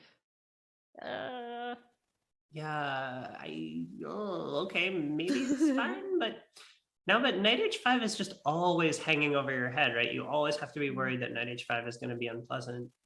Yeah. Somebody knows what happened in the other game of Hikaru and Andreikin? Yeah, we can take a look over. Yeah. Oh, they are playing. They're playing. Not anymore. They just made a draw. It was a draw. All right. King to g6. I have this feeling that maybe knight h5 was there the move to play, because this king now gets very active. And if we play knight to e2, maybe f5 comes and black trades this weakness. Yep. Yeah, with white here, I want to play a move like rook d5, but I'm worried maybe black is in time to play knight c4 then and try to trade some pieces. I need two moves in a row. I want to go rook d5, rook d1 in one go, but I can't. Hop. Yeah, that's illegal. You cannot do that. But he has more time here. But he's spending now some of them. Is he going? Oh, rook d4. Yeah. Okay. So same idea, but I guess you're preventing knight c4. Knight c4, so, yeah. Okay, so we're kicking the knight around. The knight hasn't quite found a happy square yet. Like, I feel like knight, potentially, if it could have gone to c4, that would have been the best square for it. But yeah. Okay. Now c2 is a happy square, so white has to avoid that move. I would expect to see rook c1 next. Yeah, rook d1 is a horrible blunder here, which is so natural move, but it falls for knight e2 or knight f3 even. So Yep. rook c1. Can I try here? Can I try f5, f4 there? But this is a bit slow. Maybe we can take a look at the other game. Sure. How about this one here? Okay. Jose against Jeffrey. Another endgame. Uh-oh. Jeffrey's in another tough endgame here. So he's down a pawn. But he was able to rescue the last game. So maybe he'll be able to do something here. But gosh, it seems like if white can go king e5, king f6 or something, that's really scary. Oh, that's so interesting. In the game of Hikaru and Andreikin, Andreikin was 4 minutes late, according to Rob. Robert. And then Hikaru gave a draw like just right away, or they played a little bit. Wow, that's amazing. That's nice. Oh yeah, that's funny. Yeah, I guess we'll have to find out more details about that one. But you know, Hikaru still is at the top of the standings with 4.5 out of 5.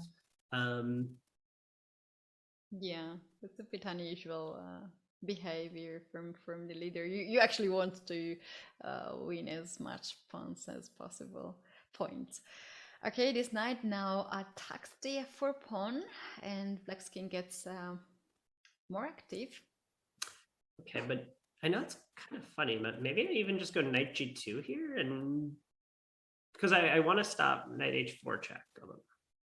Okay, he does it, and yeah, but it just seems like Black has no counterplay here. I'm going either. Yeah, none of those squares are possible to enter now. And White wants this king g5 to attack the pawn. f5 comes on the way. Yeah, or king f6 also. King f6 is there too. Yeah. King f5 or king g6. Yeah, king f6 or king g5 are both really, really scary, and I don't see any answers here.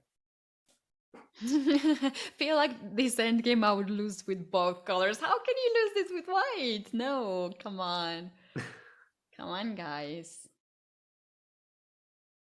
King gets active and gets another pawn on f7, but he's taking some time to take it because there was king e4, so he wants to destruct this king and gives up this one, and he wants to take this pawn. Yeah, so I think that still makes sense, but I don't know, in these positions it's always really scary to trade too many pawns because right at some point you can kind of get the knight that plays the hero and sacrifices for a pawn, and then you make a draw somehow. But that being said, the king is really far away, so it may not matter. Yeah, right. So Black is taking here some time. What he's considering, he's considered to chase the knight here. Oh yeah, you're right. He doesn't take it. Whoa. Okay, but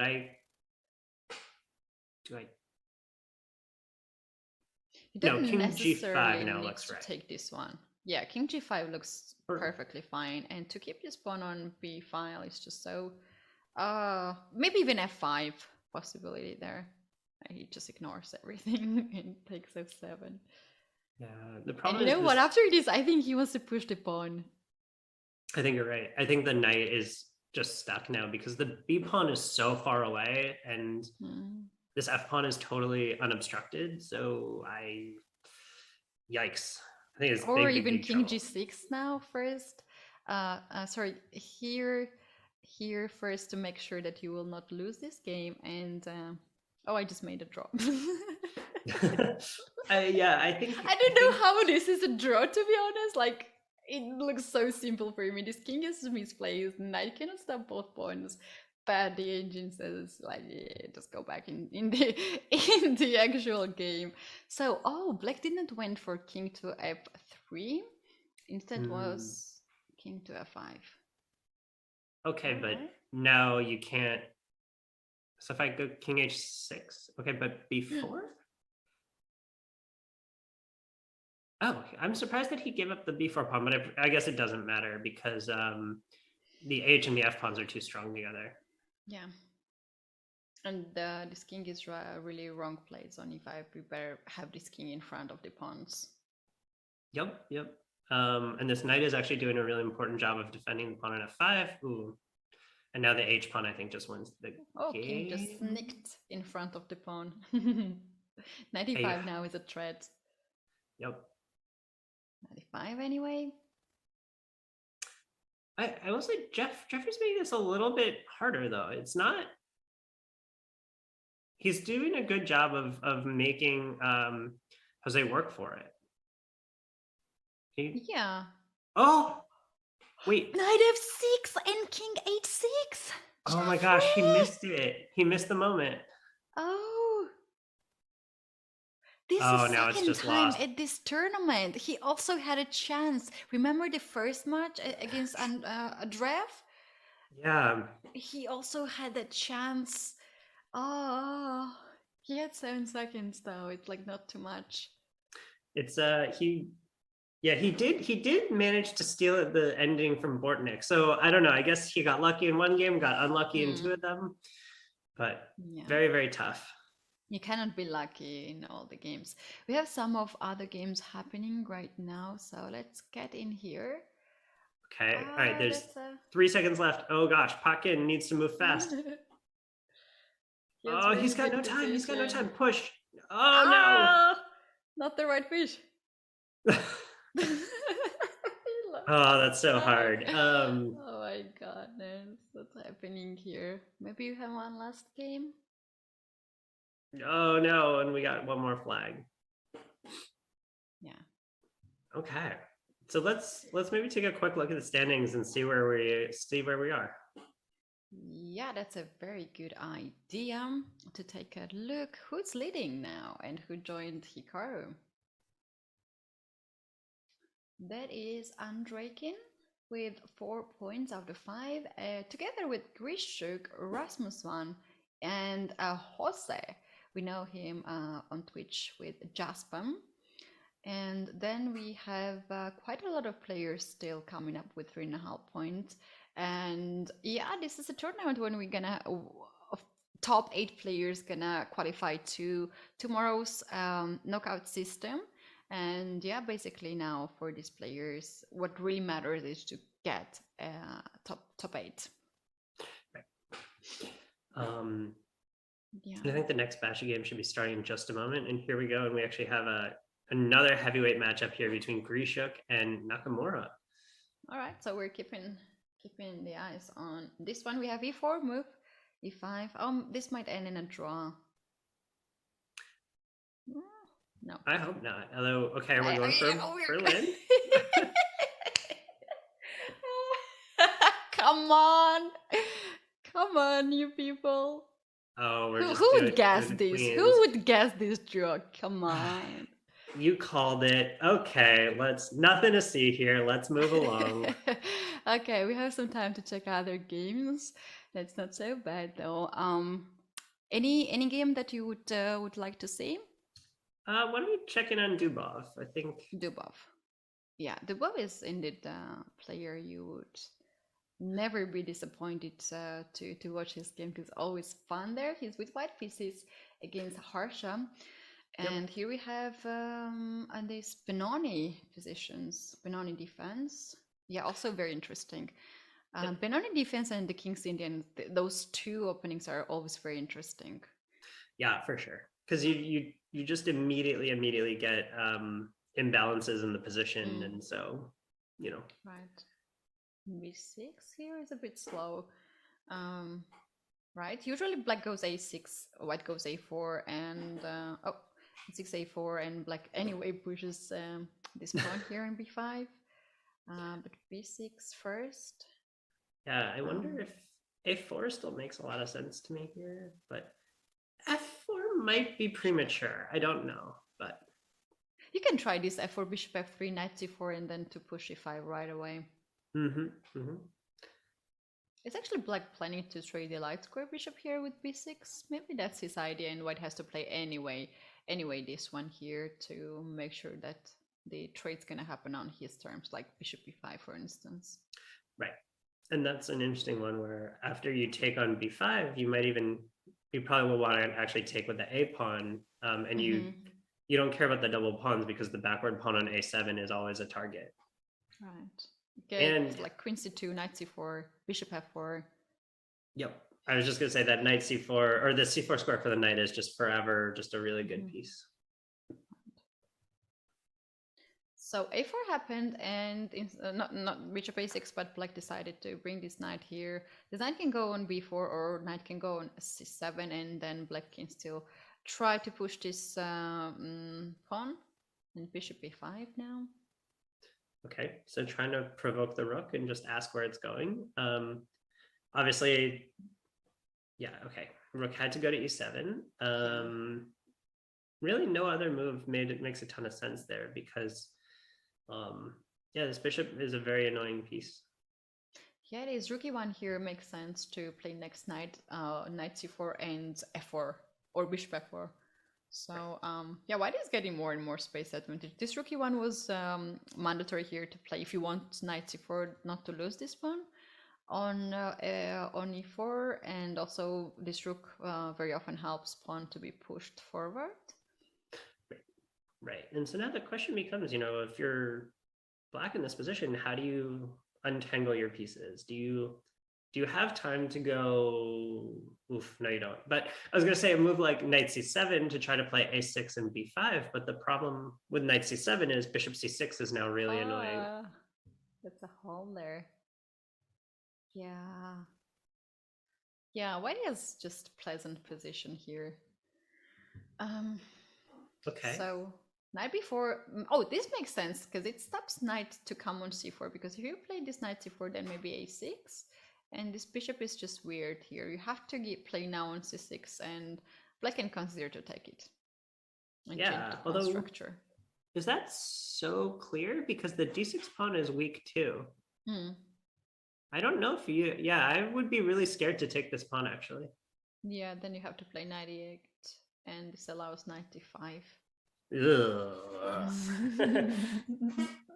Yeah, not so nice here. So... oh, he did it. We're not going to see the line we just talked about. He's definitely not going to take on c6. Knight g4 is another typical move here. Knight goes on e5, and black wants to try to play on these two dark squares here in the center.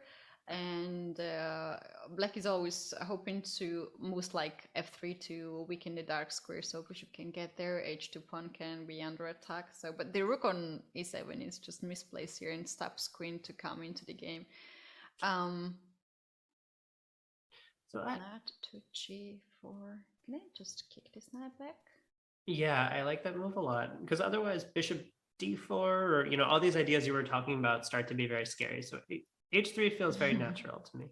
Oh, there's another idea, bishop g5 here. So you pretty much force black to play f6. And when there's f6, this bishop is just dead there, like, cannot move anywhere. Then you have to push f5, and this can weak the king side. Yeah. So maybe bishop g5 is also the move. I have an idea, though. I have an idea, which is bishop g5. Maybe I go bishop d4 anyway. And I just play for activity. That makes sense. If you take this rook, I'll take your pawn. And yeah, good luck in that position, because king has to go there, and this bishop is so strong. You might keep the bishop and just capture this one back, right? Right. And then now you were saying this before, this queen h4 idea is really strong, and you might just be losing here with white, you may not be able to survive this. And the engine agrees. This is potentially just completely lost. Yeah, you can always bring this. I would just keep this bishop here, because this is superior than any of white's pieces, indeed. Okay, knight g4. White is still thinking, I guess. Oh, he went to h3, and now bishop to f4.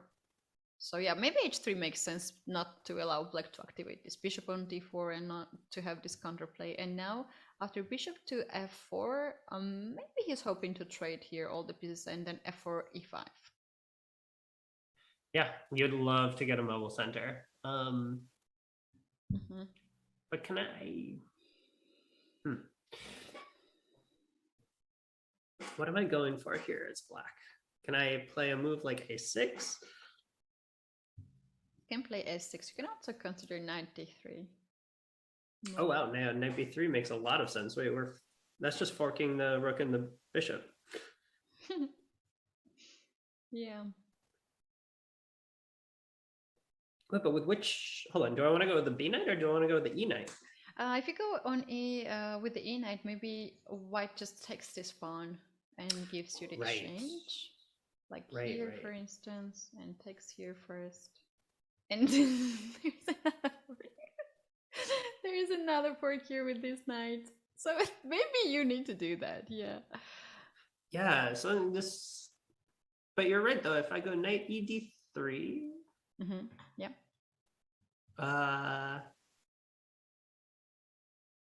It's still works. It still works because of this knight c2 move. That's so nasty. But can I play like queen d2 something? My So you point is, want if to you if you take on e1, I just take with the rook, and I have a massive center because you can't really defend d6. I don't think. No. That seems really scary. Yeah, unless you give this, but you don't really avoid this bishop Right. g5 now. So... Right.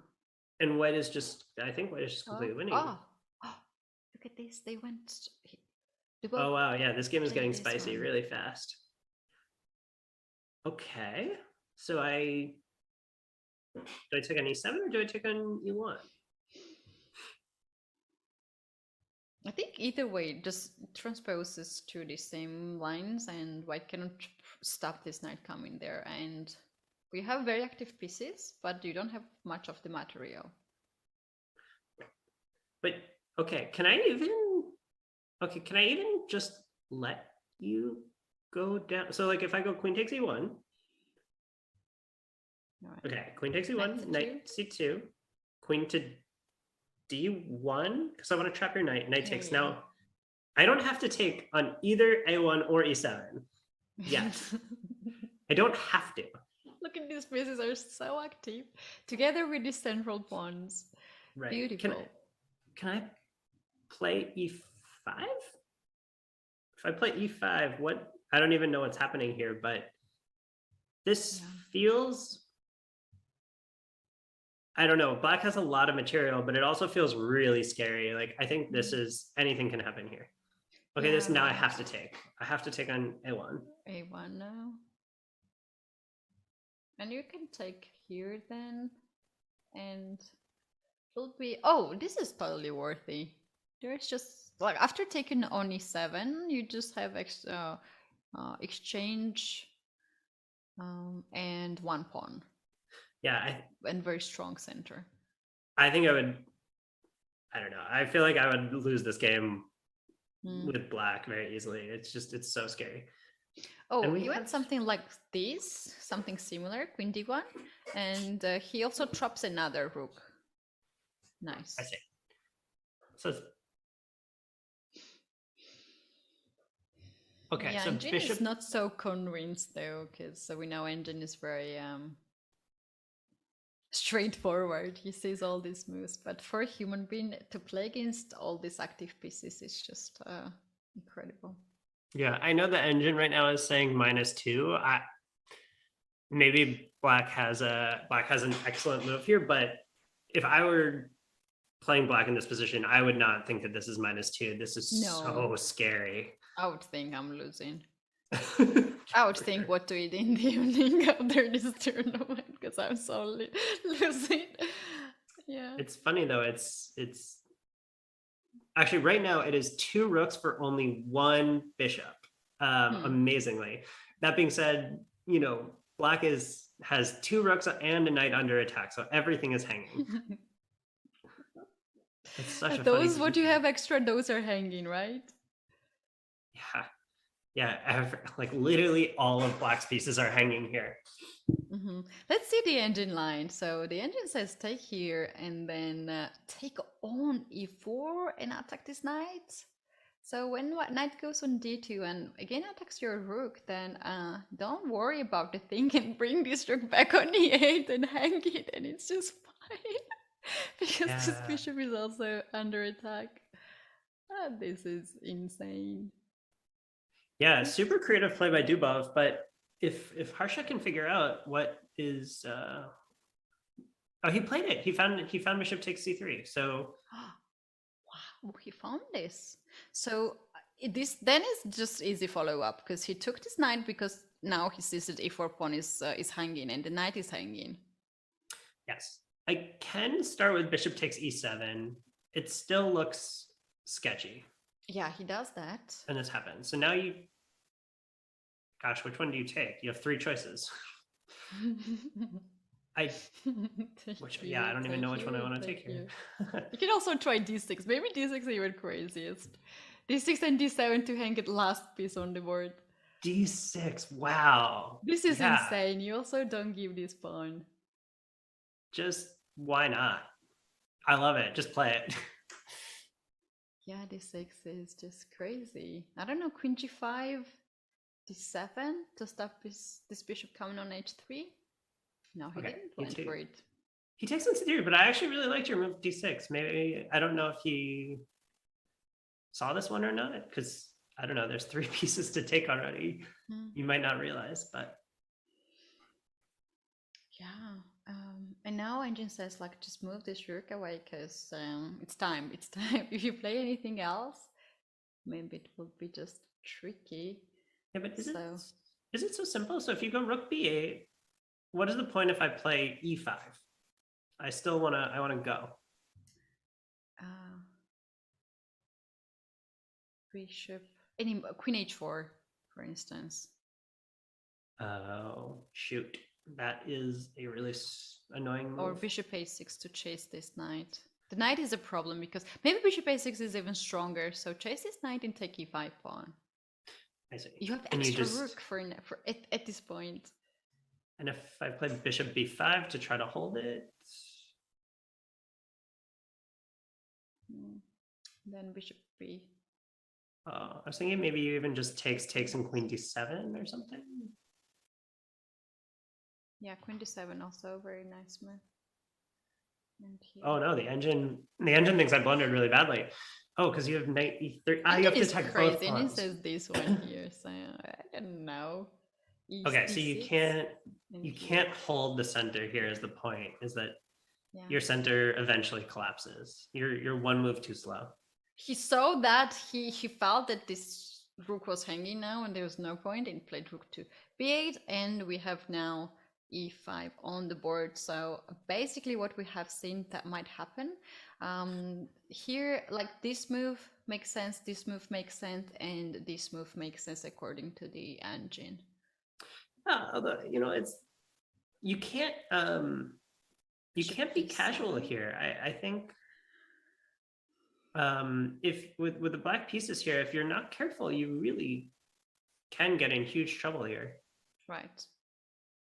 I don't understand, because after Queen E6, I want to play Bishop D5 and then take the knight. And is it so bad for me? I don't think that's... Oh no, I blundered. Bishop takes A4. Oh my god, that came out of nowhere. That's why such he played a Bishop good... D7. Oh, that's such a good move. That just ends the game instantly. Wow. Dubov is in huge problem, and he probably feels like he was winning all the time because all these black pieces were hanging, and now after Bishop A4 he might already realize that it's not. Yeah, you can't even take the knight on A1 because the knight on C4 hangs. Ooh, Bishop takes A4 was such a sneaky tactic. Yeah. Rook anywhere. Yeah, this is...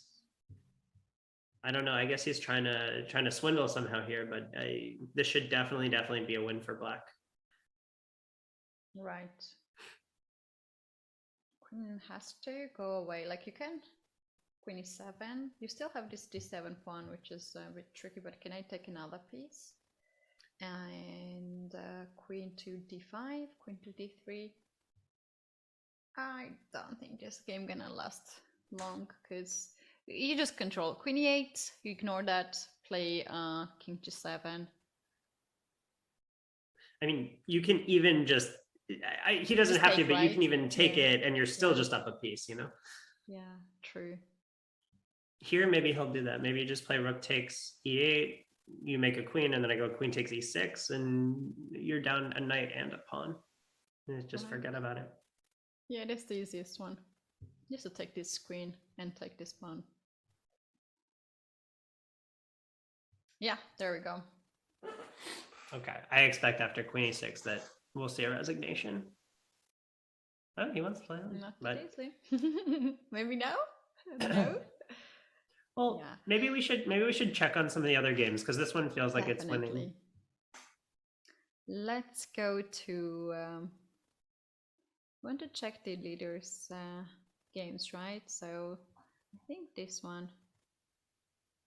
Oh, Sure. the wrong one. Ooh. They're still playing this one. Of course they'll. Oh, white will flag. White will flag. So this feels like it should be a draw, but obviously he's trying to flag. And Because I of just course, wonder- why not? This is move 124. Maybe it ends in a draw.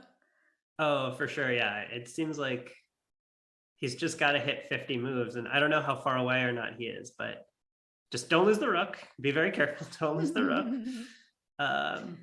Yeah, if it's this 50 rule moves, then the computer automatically stops, so you don't really need to check the score sheet or something. But it seems like it's not yet. 9 seconds. Jesus. 10 seconds. Just don't lose the rook. That's it. Okay, he made it. Whew. And he has a good 8 seconds. So yeah. Let's go to the next game. We have less and less game now in progress. How about this one? Yikes. Okay. Yeah, rook takes f6, and this game should be a win for Drayev. I think. Yeah, f6, rook h6, and try to checkmate. He's going for that. Yeah. H6. No, this. It's even shortcut with f7. All right, let's take a look at the different one. Okay, so we Polina have. Shuvalova plays against Bortnik, but she's 2 pieces down. So. Okay, But so Bortnik has 8 seconds. yes, but he also has checkmate in 1. Okay. Yikes. Rook g1. Rook g1 was a nice try. It's funny. The problem is, maybe if the 2 pawns weren't there, maybe there's checkmate or stalemate ideas. But Yeah. okay, so we have Sam Sevian is in maybe. big trouble here. Don't lose the knight. Okay, don't lose the pawn either. Okay, so playing for checkmate here. At some point, you need to. Okay, 96. It's checkmate in 1 move. Beautiful. Very nice. Beautiful. Wow. There was the end of this one. So let's take a look at the standings and check out who is now leading. And seems like Hikaru lost. What? No, Hikaru, he made a remember he made draw. the draw with Yeah, Grisha. he made a draw. And now we have 2 leaders. So we have here a Dmitry Andreikin and Hikaru sharing for 2nd places. And then we have 3 players just chasing them half a point behind. Grishchuk, Harsha, and Parham. Mov. Parham. But I think, So- which it seems like this always happens in these events. There's a big tie right now for people trying to get that 8th spot. So these next few rounds are going to be really crucial to see who can qualify. Yeah, I think these 2 players are more secure now, Hikaru and Andreikin, but you cannot quite say that. This is round 7 out of 9. So yeah, maybe this round will be very important. Now we have Hikaru and Parham.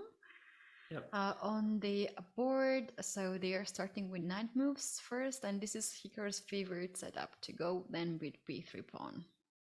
Yeah, and okay, Parham maybe wasn't expecting it, thinking a little bit. Okay, b5. Oh. This move makes a lot of sense here. b4, come take me. Okay, I'll take you. so these positions are always kind of funny because you would think, okay, I'm giving up a pawn in the center for a pawn on the side. Maybe, traditionally you would think like, oh, that's probably better for the pawn for black because they took the pawn in the center. But there's a lot of activity here. Yeah. And so I assume we'll see. Oh, okay. I was going to say bishop b2 first, but okay, he's just challenging the knight directly. Mm-hmm. I'll take and, missing that pawn on b6 is a little awkward. Is he going for this? Oh, because the rook was hanging, but he found this knight c6 fancy move, and now knight will take on d4. Queen is under attack, and Hikaru is once again in a worse situation with white pieces. Yeah, and I think it's just a reminder that, you know, we obviously we know how good Hikaru is, but someone like Parham is so strong too, and all it takes is one loss for, you know, Hikaru, who was at the top of the leaderboard, to all of a sudden be in a little bit of trouble. Yeah, he's really good at challenge the opponent in worst position. And very often what I have seen, he has pair of bishop. He just loves to have pair of bishop, and he has power with that. So that knight on d4 though is so strong. It's such a good love piece. this one. I'm a little surprised. I actually thought he would go d6 and hold the pawn on c5, but also this makes sense too. A3. Wow. Just Okay, more like so that. Waiting. D6 makes here a lot of sense, or just connect the rooks.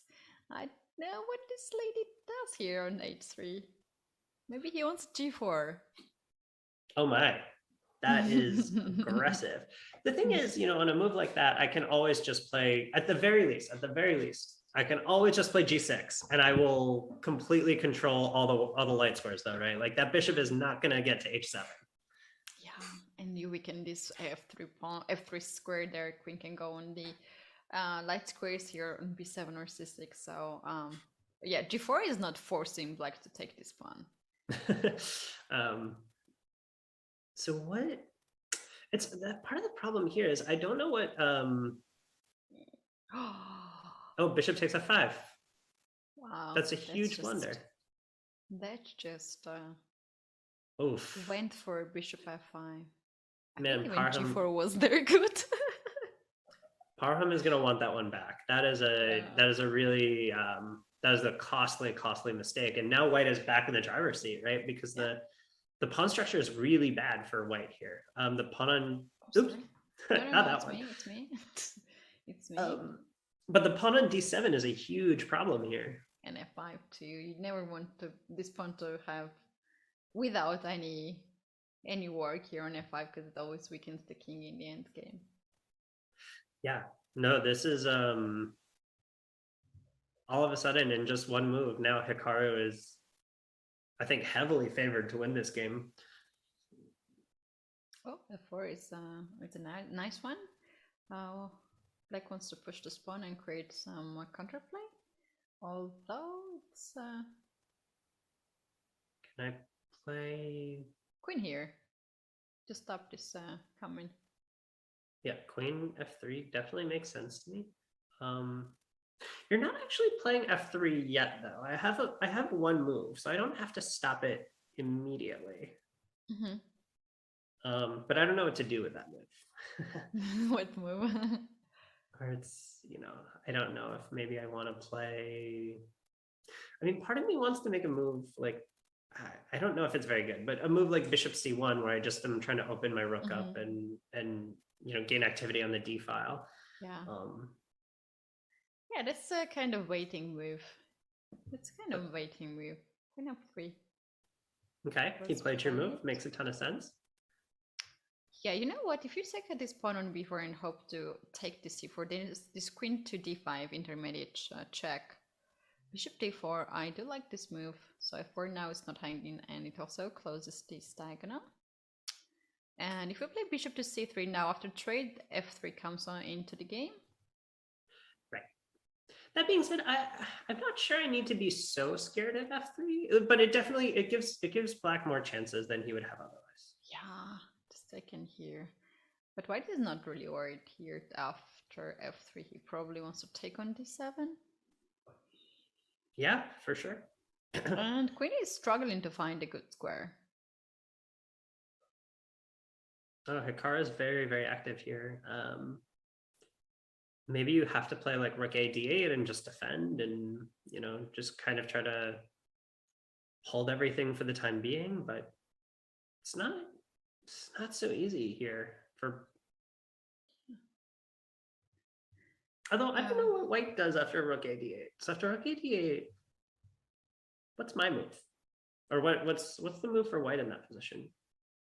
Okay, after this one, engine says like, play me rook to e4, and then to get this rook here somewhere on h4. which is just so engine line and not easy to make. Human. Rook e1 has been played now. Another rook on the e file. Okay. Mm-hmm.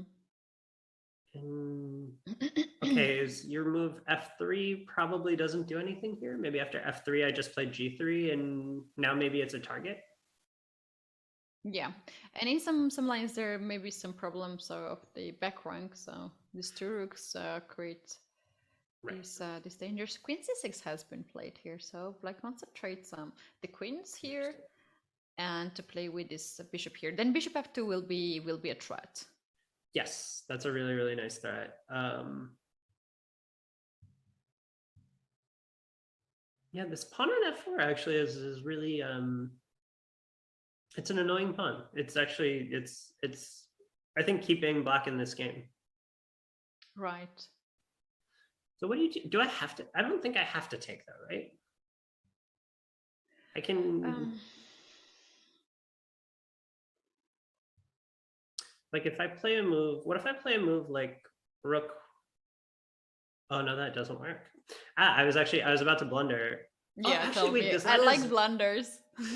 I was thinking of going rook 1 to e4, but then I was worried about bishop f6 trapping my rook. Yeah, I think this move is just a huge blunder here. But Hikaru brings the right rook to e4. Okay, but now f3. This is what I was saying. Is that pawn a strength or a weakness on f3? If F3. It scares me all the time when I'm with white, because like when you take this one, this is problematic, and when you play g3, it's still problematic. Like you can trade the queens, take this pawn, get this rook here. No, that's too much. You drop the bishop. All right, it's too much. Yeah, because you're always worried in these lines. Like at some point down the road, is this pawn on f3 going to be no longer? Game. Yeah. Oh, you believe that this is a weakness, right? Because I strongly believe it's something which makes so much problem for white's king. No, I think you're probably right. Although maybe this version is better though now. Now maybe g3 is the right way. And your rook has to move somewhere. But you're losing something here no matter what, I think. Yeah, rook c or b8. Yeah, but what I'm worried about is then can I play a move like, I don't know, I want to play like rook f4 and I just want to try to corral this pawn. But yeah, looks nice. Something like that. I want to claim it before you can coordinate anything. Yeah, I do like this move, and then next you can play h4 and queen takes on f3. So h4, I make this move not to drop the bishop here, and also in some positions it can be quite useful in the end game. So there will be no checkmate on the back rank. Right. Also, another idea is if you move like rook c8, I may also just have like bishop e7 is also really annoying. And now I'm somehow taking this c pawn. I don't know if I'm taking with the bishop or with the pawn, but somehow I take this one. This is hanging. Yeah. Oh wow. That's a problem. I think it's just really bad. I think Hikaru is gonna win this game again. Somehow it felt like he maybe some of the moves were a little shaky for a while, but now it feels like he's just completely winning. Yeah, he has control over the board, and it's just a matter of how he's going to convert this position. And also the fact that you cannot hold this bishop on d4 for a long time, like you can always take this pawn here and just shoot this bishop from d4 square, which creates so much problems. This just changed the game.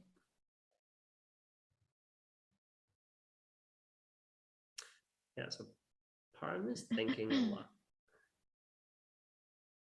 Rook e8 has been played here in this position, so black is challenging now white's rook. You can actually not touch that and just play b takes c5 still, or Right. I also can claim the pawn on f3 if I want to. Yeah, let's get this. Right. And now all of a sudden, what is this? I'm up. Okay, I'm up.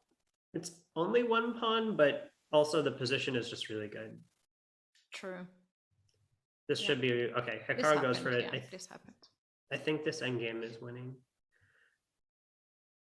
This happened the other game, the game Father Leader and Draken ended in a draw. As we can see now, he's having 5.5 points.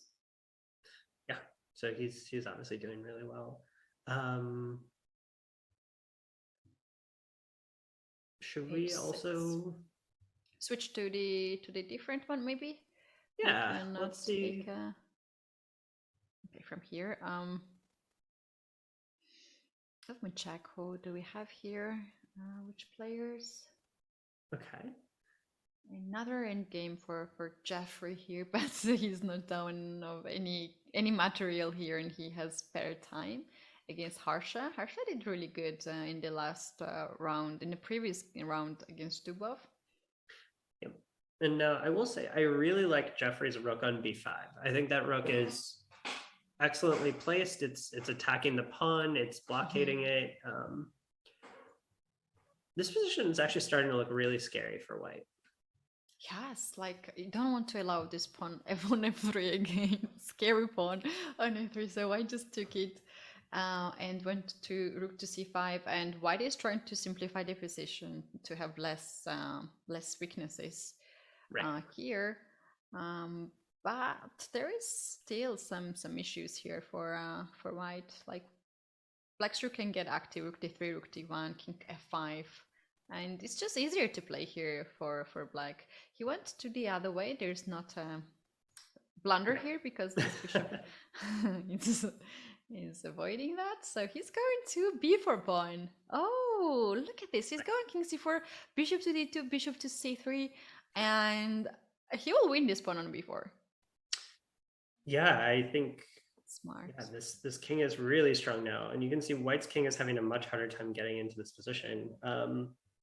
Actually, I once played Jeffrey and it was another game that was an end game, and very similarly, like he just never allowed my king into the game, and it was torture. I mean, it was like, you know, it was one of these games where you're begging for a draw for 5 or 6 hours, and then finally, you know, I cracked and I lost because let me play with a king. Come on. But this is no, this is really scary. And what's stopping me from snatching up that pawn on h3? Nothing really much. He's just thinking about maybe some counterplay, but you always have this b5 here to discard your pawn. Right. Or maybe rook e4, rook e7 there to go after this pawn. Okay, I still have king d5, so I should be able to hold it. But maybe you're right though. Maybe that one you start checking me, or you make it difficult to hold that pawn. Yeah. King b5. Oh, he wants to get this king here? Oh. Yeah, I think you're right. I think maybe he saw that there was too much counterplay with the rook getting active. Rook went all the way back. Oh, b6 now. Oh, rook b8 was a blunder. Right, don't really put that want one. to blunder something with this bishop. Yep. But okay, this pawn on e4 is still, you just kind of have to keep eyeing it. Okay, so he overprotects it for now. Gosh, this feels so scary for white. Because now, okay, maybe I have bishop d2, bishop b4, but then the h6 pawn is going to fall. Okay, we're seeing this happen. And who's better here? I think they both have equal chances, but what black has to do is just keep the pieces on the board because he has more time. Right. I would say now actually, bishop e3, h4, h5, and the h pawn actually is going to run faster than the b pawn. So I might actually change my evaluation a little bit and say that actually maybe it's black now who's thinking about playing for a draw instead of white. Yeah. there was the time when Black could take this pawn and had this the side pass pawn himself, and now just to allow this, I think White is just happy to have this counterplay after this very passive position he had earlier. Bishop e3 is on the board, and also White can always just look after these pawns, and both pawns might be hanging. Yeah, just a funny idea. I don't think it's going to happen, but one thing to keep in mind in this position is, well, before that bishop moved, Black always has these ideas of trying to put the rook on e1 for checkmate, but there's no way to get it there right now. Here and here. Yeah, but this will be hanging. Ah, that's a nice idea. Okay, so Jeffrey has offered a draw. He offered a draw. He found that he's... Yeah, I don't think Harsha will take it. No, he was playing on. I think there's no reason to. And in fact, the e4 pawn is now just hanging if he wants to take it. It seems free to me. I don't see why not. Free pawns? Just good. I like free pawns. Free pawns are nice. He's not taking. He's not taking. He wants to push this pawn first. And then to take it. I think he forgot about this move. Yeah. And now I think it's just a draw. Now Harsha offers draw. Oh, no. Yeah, now he offers draw. And Jeffrey declines. Yeah, we're just going to play this one forever. This should be a draw, so maybe let's see. Yeah, let's see how the game, what we have here. Parham and Hikaru is still in progress. No, not anymore. So Hikaru... Right, Hikaru did win. Yeah. Yeah, what about this game? Oh. Ooh, whoa. Game. Wait, this just looks winning. Just throw the G pawn. G4. Wait, what? I'm so confused. Wait, what? King D3 or King D4 was there? Yeah, I don't know why he's not just playing G4. I don't get it. Maybe they're G3? Oh. G4 now? I guess, okay, so you have to be careful because maybe they're miscounting how many moves there are, but as long as this king... But this pawn is a problem here, right? So you're one move too slow. Yeah, so the king gets to B7 and you stop the king from intercepting. Right, but there was a chance at this point. Maybe we have time to take a look. Yeah, position is not up. You don't quite understand what happened there, but yeah, pawn end game is also always so tricky. Right. So yeah, I can't get that position. We have some more games in progress, so I'm gonna take a look at them. Okay, another rook in game. Okay, but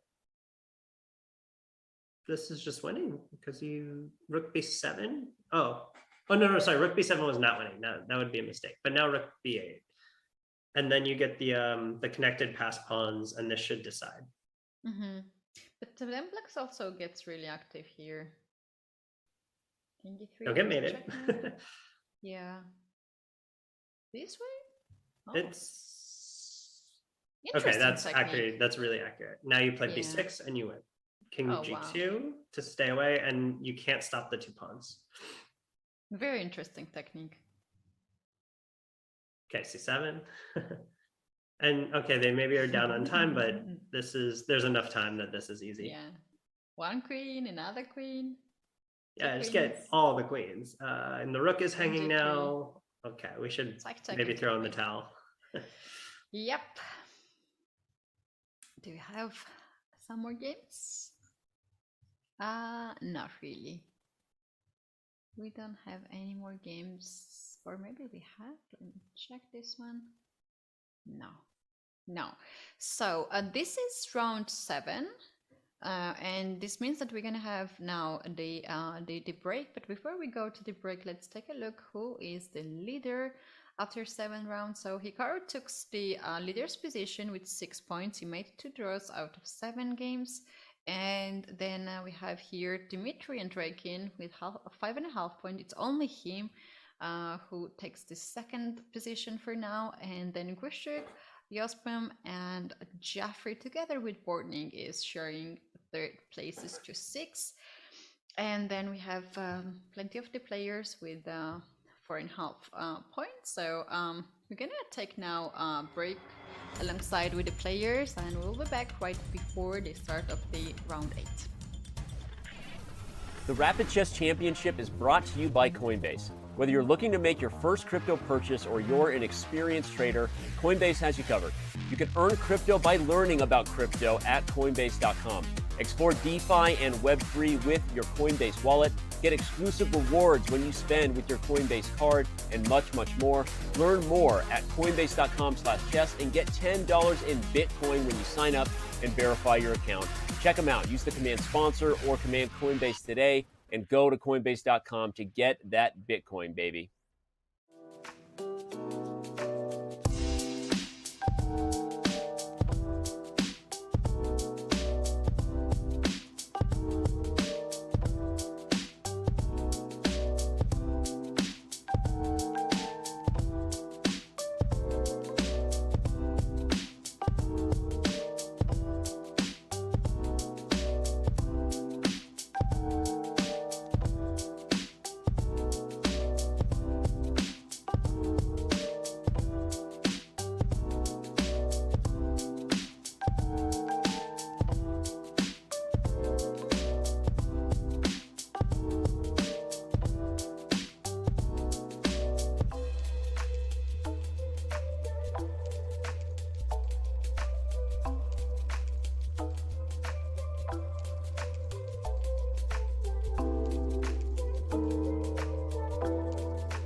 Want to hold a massive chess tournament with dozens of clubs or hundreds of players? Or maybe a small chess tournament with local but competitive clubs? With club arenas, you can. Club arenas allow for tournaments of any size with any number of clubs and players. Customize the arena with any time control, with standard chess or mini chess variants, and with any starting position you want. Club arenas are the most flexible tournament format on chess.com. Try one out today.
Welcome everyone back at Rapid Chess Championship. I'm Katie, this is Teddy, and we are having this crazy tournament happening, and we are going to see very last of the games right now, starting very soon. But before that, we had no, this is a joke.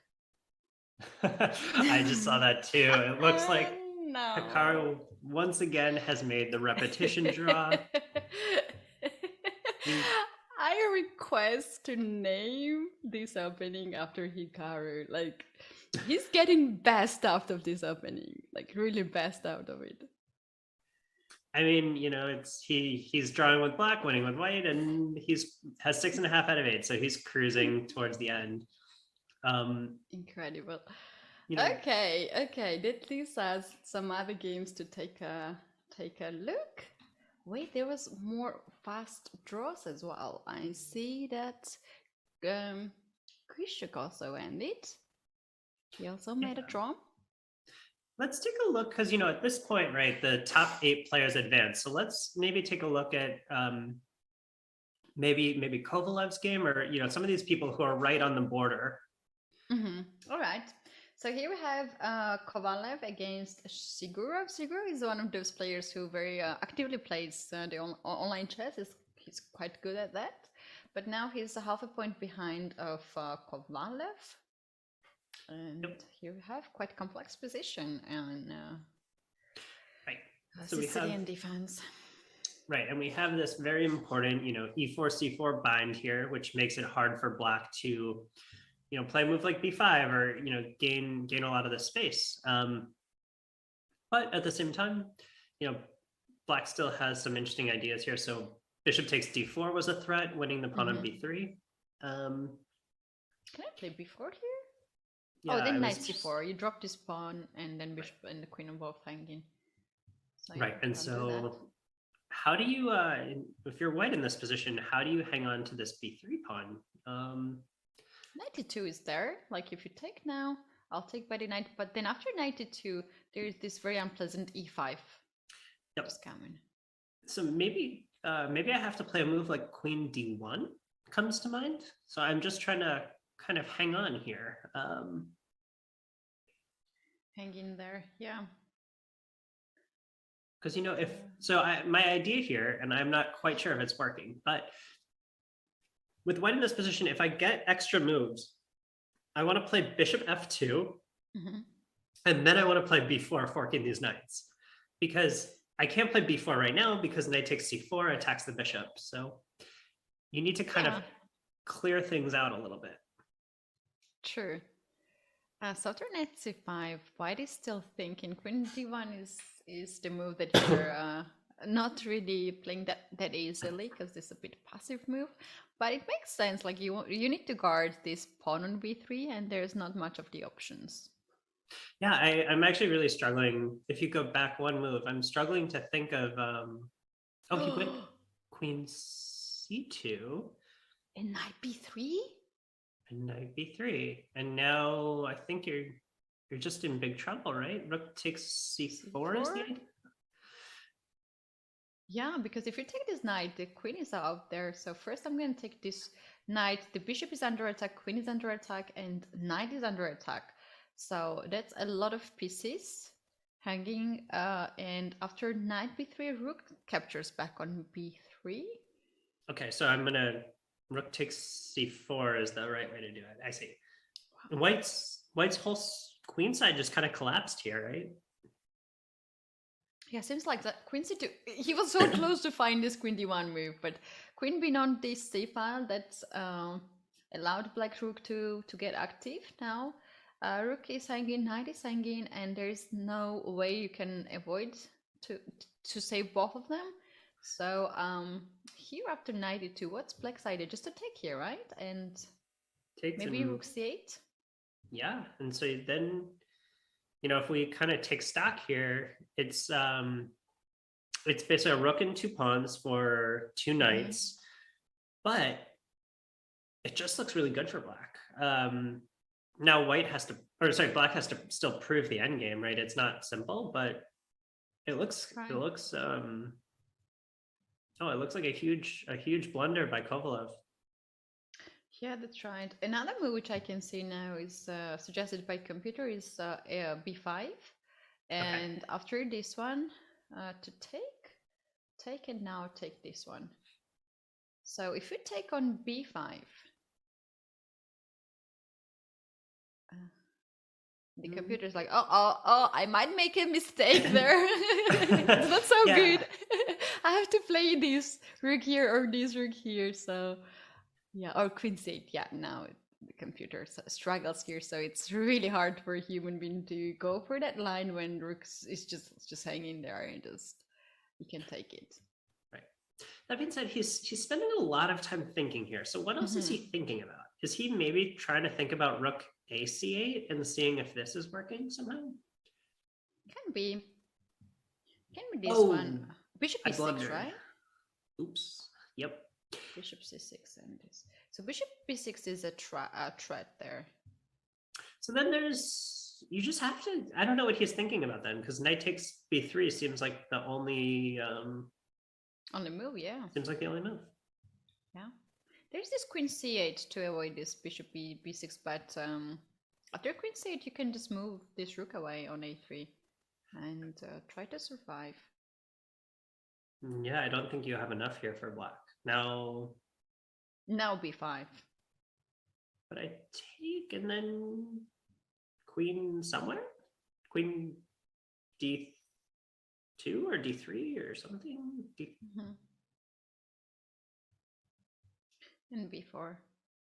Oh, knight d5 is really important because I threatened the fork. Oh, yeah, here. Right. So Alright. Otherwise it would have worked. Oh, What happened? He took on b3 first and then went to b5. He combined both ideas here. But actually, it's like knight b5. It's this position that computer was very confused. Queen c8, he finds this move. Wow. Yeah, but this is you know, in these games where now that we're getting so close to the end of the tournament, you know, every half point matters so much of whether you're going to qualify or not. I feel like you know, I feel like Sujirov missed his chance to really take a commanding, you know, I think b5 might have been a mistake and maybe this game ends in a draw because of it. Yeah, and he might lose a chance. Shall we go to the game of Jeffrey and check out what is happening? He's playing against Andrakin, and yeah, they both are leaders of this tournament, as they have both very good chances to get in top 8. And here we have very complex position. A lot of pieces now are still on the board. Right. First of all, it's really funny to see this rook on a4. Somehow it must have gotten there through like d4 at some point or something like that, but okay, but this bishop on b7 is kind of stuck. So can I play, so if I play bishop takes f5, g takes f5 is forced, and now do I have a successful blockade, or how do I Black wants to push f4 next move. If you allow me to do that, I will push. Although there is this move, knight to f3, and you can attack the rook, and this pawn is hanging. Right, so. right. That's very important. The computer says here, go knight f3 now, and after this one, just either to take on e4 or just bring this rook on d4. So, got it. And we just blockade. Although. Yeah. It's still not so clear to me, you know. It's okay. I think I prefer white's the computer position. says to take here, but I disliked it. Yeah, that move feels very strange. Then But okay, maybe we just blockade forever, and you know, your bishop on b7 is just such a stuck piece. It doesn't really have a great spot. Although maybe you can play. You know, this is when you start thinking about moves like bishop c8, and you try to bring it to either h3 or g4 or something like this. Yep, true. Somehow white allowed this knight to escape, and he played queen to d3, and knight very quickly went to d6 square, and at some point this even gives black such a big advantage. Wow. Yeah. It's gonna be the issue of this rook. Right. The thing about that rook is, you know, at some point is it attacking, or is it just kind of stuck? And right now it looks like it's just kind of stuck for a little bit. You know, it's kind of, it's just not on the right square. You want to move that one to d2 right now or something. You know, just get here and here. But black can trade the queens and get on e2. That's what happened in the game as well. And now if you play b3, then this pawn will be just weak. You can You can just play rook to c8, Right. and then knight d4. This is just so wrong position for white.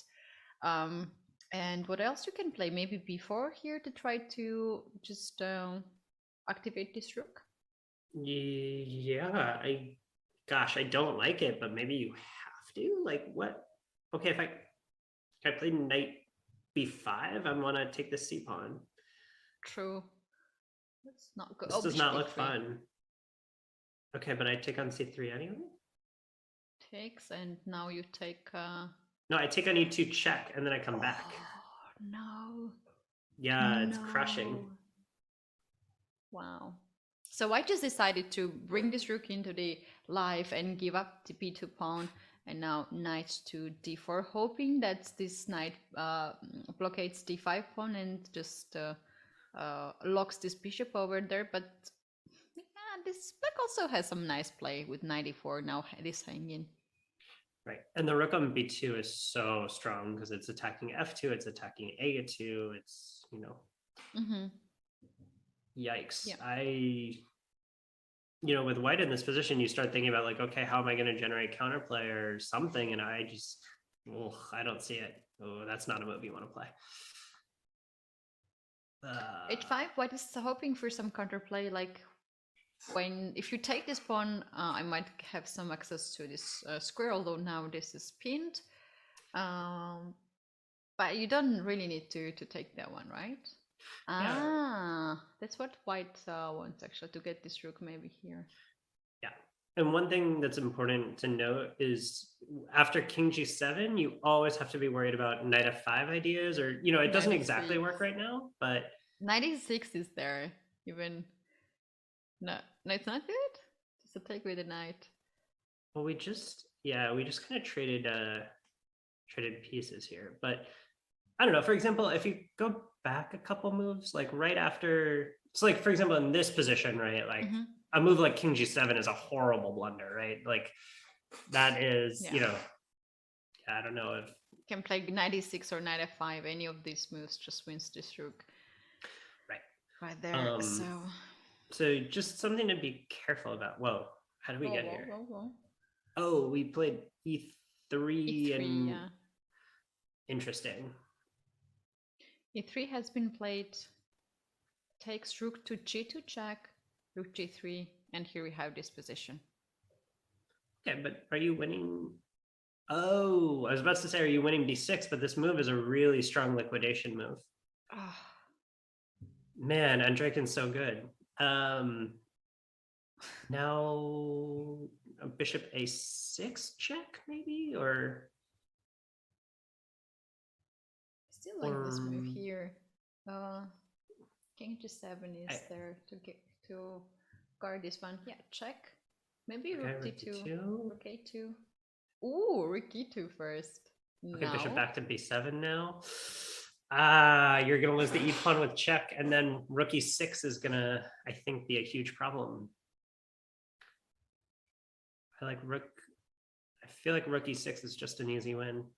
He wants chasing more. the knight, maybe taking the h5 pawn. Oh, this is actually even better. Ooh, okay. So Jeffrey has to give up the knight. But this is too much. You can't survive this. No, it's too much.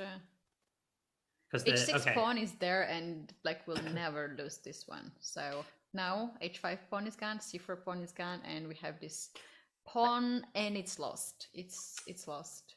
And we know, you know, the one thing is, if somehow he's not careful and he loses the h pawn, then the endgame can be a draw. But with the pawn, you know, you can just forget about it. It's all you need is to cut this king on the back rank. So when the rook is on the second rank, then you can bring the king on the third rank, and yeah, just push the h pawn, and it will be just game over. All right, should we maybe check out the ends of some of the other games, because this feels like it should just be winning for black. Yeah, let's go to the although we're having like really few games in progress, let's take a look at this one. Parham versus Harsha. Seems like Parham has extra bishop here. Yeah, so this should definitely be winning. And, you know, Parham had the, you know, big blunder against Hikaru, but okay, if he wins this game, he still is definitely in contention to advance. One thing that we do want to call out is that just the seeding of how matters. So the top 8 players are ranked based off of their performance, and if you're the higher seeded player based on your performance, you're going to get the white pieces in the knockout tomorrow. So you definitely want to keep making sure you get as many points as possible. Yeah, yeah. Of course, to have white pieces, it always gives you some advantage. If not chess advantage, at least some mental advantage right before the match. So, right. Yeah. Take and bishop e4 wins the queen. King no, G5 king g5. But maybe I go. I don't know. Can I? 6, king g5 anyway. Rook e4. Are chasing the queen. Queen has to go somewhere, maybe on d6. Okay. Yeah, this game is not over yet. Queen f6. Maybe I play queen e2. Trying to go rook e6. Yeah, okay. Queen e2 is on the board. King h7 seems to be a move. But then I'm going to go rook e6 and bishop e4 check, and it feels like it's just a matter of time. Right, king f7 has been played to avoid rook e6, but this king now is in the center, and rook e5, rook f5 is on the board now. Bishop d5. Rook c2, bishop d5. Oh, is he getting? Oh, he's getting checkmated. Yikes! Yeah, look at this. Beautiful. Oof, that hurts. Beautiful. Let's see, some more games in progress. 4 rooks on the board. Oh my gosh. 4 rooks on the board. Black has this beautiful pawn on g2, far advanced, and another pawn here. Okay, he's up 10 seconds too. That makes a huge difference. And can you play g6 or something? Oh gosh. Okay.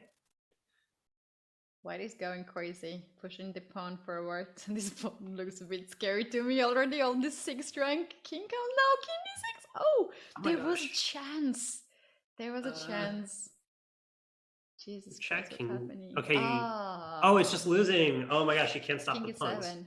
And a5, g5, whatever. It all, yeah. Take the pawn. Why is he bringing the king? I guess it wins no matter what. Nice. But you could have, I think you just could have pushed the pawn and won easily.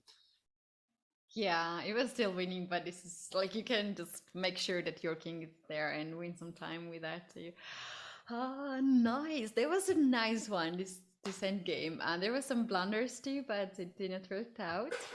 So this was our 8th round. So we have just last round starting in a few seconds, and let's take a look at the standings for now. We have Andreikin and Hikaru switching the first, second places. Then Grishuk is still there together with Jaspam, and we have Dropstone. Who's Dropstone? I don't know. I will say right now we have exactly 8 people who have 5.5 points or more. So right now, if the tournament were over, those are the people who would qualify. But you've got a lot of good people just a 0.5 point behind. Yeah, this top 8 players wishes to end this game right now, but that's not happening that way. We have the game of Hikaru and Paravian now, but we know that Hikaru is there. Maybe we can choose some other game who is, in the edge of qualify or not. Yeah, let's take a look at, let's go to Parham's game. Because we just saw he had a huge win there.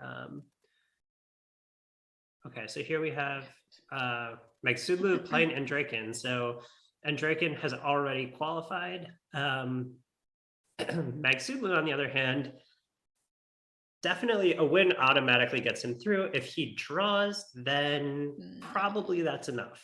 Really? You think so? Because he has now 8th position, and maybe someone can take over? Maybe. It's I don't I know that the tiebreakers can be interesting, so I don't know exactly if it will be enough, but let's see. So b6 here. So The question is he going to play for c5 or no? He plays a5, and I think the idea is that you want to bring the bishop to a6 here to, there we go. because the queen is on d3, you want to pressure that c4 pawn. Right. There was this very interesting idea to take this pawn and get this knight on d5 using this pin, but instead he went knight to e8, which looks a bit passive, but Black always have this kind of breakthrough here, or just blocking this king side with f5 at some point. But instead Black goes to the queen side with a knight, and maybe he's preparing c5 breakthrough, or b5 even. Yeah, no, there's a lot. The position is definitely has a few different breaks, and so like you said, b5 or c5, or you can also always start with d takes c4 first, if maybe that makes sense. Yeah, that's a very nice idea. You can also start with f6 to try to undermine the e5 pawn. So we'll see how he tries to play this. Yeah, if four has been played, I think White was just really worried about this b5 pawn, because the Black is challenging c4. If you push c5, then b4 wins a piece here. So that's why this has been played. And it's not, as White here, I mean, it's very, very difficult to generate an attack on the king side. A lot of times, when you have this pawn on e5, you get a lot of space. You would love to play a move like knight g5, but it's just not possible here. Yeah, okay, he plays h4. He plays h4. Next, he wants to play this one to cause some weaknesses here on the king side. Maybe h6 is now the move that Black has to play, just to stop this knight coming on g5. Because when the knight is on g5, then you have to play g6. You can't play h6 anymore. Right.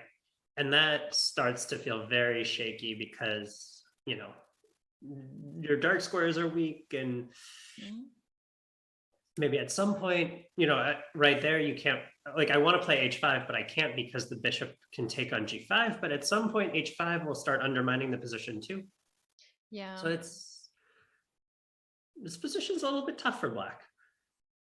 It's taking some time here, considering to break through here on the queen side right away, or first to stop this knight coming on g5.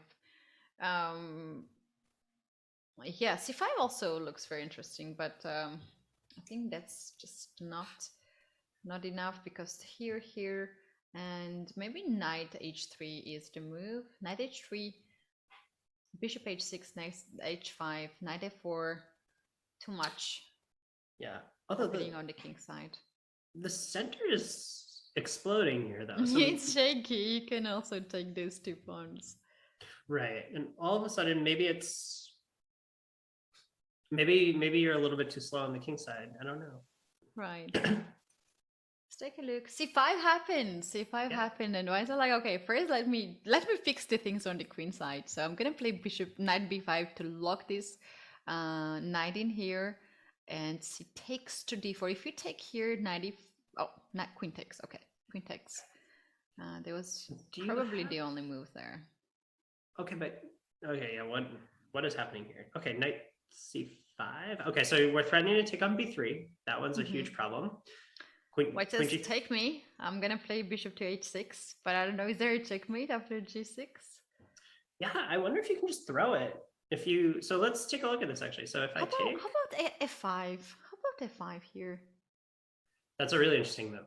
That's a really, really interesting move. This one is one option. Another option is to take here. And now g6, right? Maybe it's too much. Yeah, because now rook to b1 first to chase this knight, and when you move your knight, then we'll take. Okay. So maybe we're getting a little bit too aggressive here. Oh, he snatches this knight off of b5, which makes sense, but at the same time, that's a bishop that now all of a sudden White's light squared bishop is uncontested for the rest of the game, and that bishop can get really strong, especially. For example, okay, I thought he was going to take with the a pawn, because now this pawn on d5 is really strong. You can never, ever, this bishop on g2 never has any scope. Right. Ooh, rook c4, chasing the queen. Okay. What is bishop f1 or something? I'm trying to win the c4 pawn. And rook is stuck here. You cannot even get this rook on time on c file. Okay, so black is up a pawn. Black is up a pawn, but he's uncoordinated and his pieces are behind in development. So I still like this move, bishop f1. I just want to try to take on c4 and get my pawn back. Yeah, b6 pawn is also hanging, but white ignores that. All threats and plays knight to d4. Okay. Wow. Okay. What? That's not at all what I was expecting, but a draw probably is enough for Parham to make it through. And Andraken definitely will be one of the top boards advancing. Why did he play so much? Then I think Parham felt like he was getting worse after knight d4, and he just like, okay, let me try my luck here. If I'm lucky today, I might get 8th position. For now, he's 7th. And we have this game still in progress. Okay. And okay, so Paravian needs to at least to make a draw to make it through. And right now it seems like he actually is on his way. The material is equal. However, the pawn on c4 is a weakness. And actually he just wins this pawn now. And Hikaru might be in trouble. This looks really good for Paravian. Yeah, some time ago there was a draw from David, but Hikaru declined that. Okay. Very likely because of the time, not because of the position. But now at this point, black is just very comfortable. Bishop d5, yeah. trying to control, not to allow whites to connect these two rooks, right? Very nice move. And so it's 2 rooks for a queen and a pawn, but white's pieces look uncoordinated to me. And, something like if I have enough time and I can go maybe like a5, a4, that starts to get really scary. Yeah, you can also try queen e4 and start to make some weaknesses. Yeah, that's an immediate threat, because after queen e4, you can't play f3 because queen takes e3 is going to win material. Win something, yeah. So that's a really good spot. With white here, you have to move your knight somewhere. Maybe d4 is the only option, but gosh, I don't know. This looks scary. It looks very scary, and also black can always kick this knight back with e5 and just open the road for the queen. Also, in g4 makes sense to get this. And something, for example, if as an example line, maybe knight d4. E5, maybe so you can't go knight takes c6 because I have queen e4 is just winning on the spot. Can I take it too? Oh yeah, yeah, that's even easier. Yeah. But I was thinking also queen e4 threatening the knight and checkmate. Yeah, double check and double track, right? But your move is much better. It's just checkmate. Let's try. Yeah, I don't know where the knight goes really. Like where the knight goes, knight c2 can even fall for queen d2 or queen b2. Yeah. If you don't want to checkmate your opponent right away. You have to go for f3, I think, but it's just bad. It's not pretty. I play a5 maybe, and you can also try queen b2 maybe just to get this one. Yeah, I like that too. The problem is white is just so uncoordinated. Hikaru had to give up the rook for the bishop, but this is for sure just losing. He has some ideas though. Okay, so Hikaru, what I think he's hoping for is some kind of checkmate idea on this king, but he has nothing to risk, so he can do things like this too. Now we can see him on the screen. He's streaming not from his usual room. I don't know. He's probably somewhere else. Already traveling for the Candice tournament, maybe. Our chat knows everything, so guys, where is Hikaru? Right. So I think his idea here is he wants to go rook c7, knight g4 check, king h5, and rook takes h7 checkmate. That's Beautiful. That's the big idea. Demonstrated. here, and if black is not careful, this can happen. Right.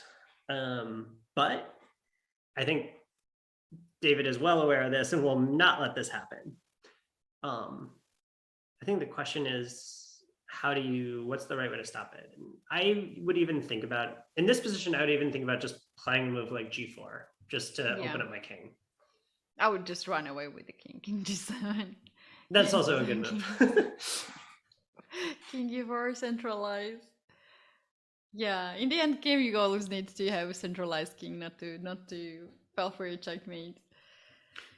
Okay. But the instinct is like to go into the corner, and you kind of feel that the king is safer there, but it's never safer. Queen A5. It would rook C7. Right now. He's just trying to stop that. King G2. Okay, now your idea. He says, "Okay, I'm just gonna be safe." Okay. Yeah, rook C6. That stops actually H5 to happen. So here we have D4. Black is going to take D4 pawn now, and knight on E5 will not be as comfortable it used to be. Right. And now I assume we're going to see... Remember, king here, not here. Not this one, no! In the center, always in the center. King F8 also possible, but king F6, just closer to the center. There we go. And now just A5, A4, blah, blah, blah. It should just be winning. Yeah. Although Hikaru has saved himself from worse positions before, so we'll see if he has any tricks left. But we might see a resignation very soon. Yeah. He already played so well, like he can do whatever he wants in the last round because he guaranteed himself to get in top 8. Before now in the last round, so I think just A5 and have you just noticed his time? He has 5 minutes on the clock and opened has 1 minute and 40 seconds. Yeah, 4 minutes extra on the clock. If I were David here, I would actually start being a little bit worried about my time, and it's still plenty of time, but he's thinking a lot here. Like, yeah, A5, I would just play it and keep moving quickly and okay. Rook A7, he stopped. A4 is still possible. He didn't win there for it, but A4 was still possible because you cannot take it because Queen D1 comes check. With a check and the rook will be hanging. So yeah, is he gonna A4 is there. The G4? I guess he's trying to checkmate it actually. Yeah, better plan. With the pawn. Okay. All right, knight comes here. Yeah, right. Don't lose the fork. Or don't blunder the fork. But okay. A4? A4 and... Okay, don't blunder the fork. I thought it was a fork. King G5, that's safe. That's really safe. Yeah, he's paying Hikaru a ton of respect right now. Which makes sense. But at the same time, yeah, maybe queen to C3 to push this one in. You know, if White's king is just exposed totally. This move was wrong for some reason. A rook G6, I think. But maybe you're just using it to distract. You're using it to distract White because king here, rook takes queen D1, and then I play A4 or something. It's kind of scary. This doesn't feel like this is the most accurate, but maybe it's still enough. Rook G6 on the board. Rook G3 now. There's a check. Okay, this is all happening. Yeah. King G2 is also possible, but yeah, king H2. Okay. Knight F5 now. Or knight to 6, knight F4 checks. Okay.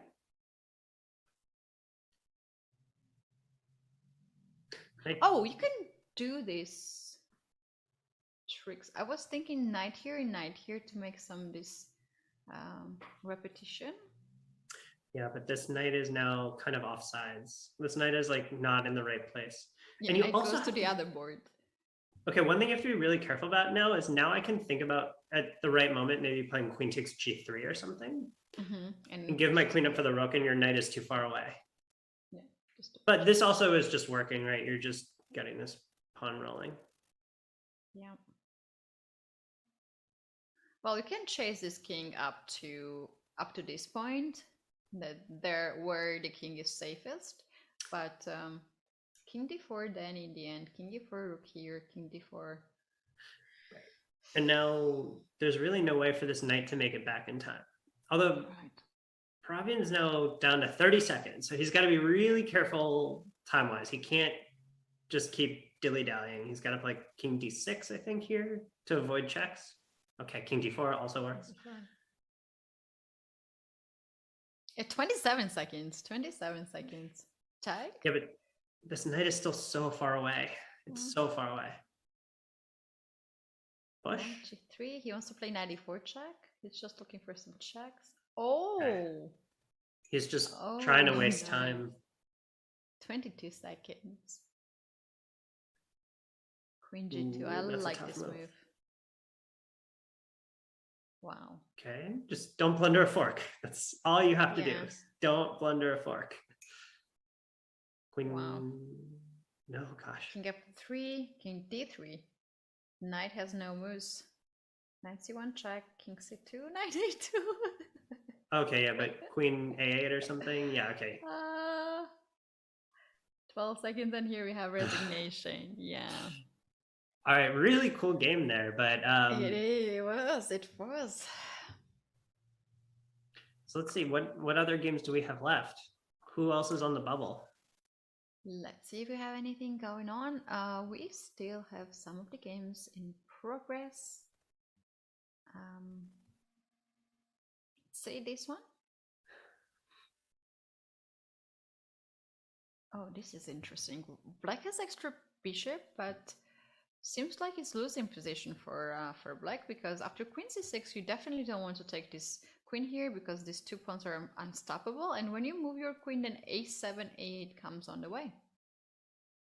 Yep.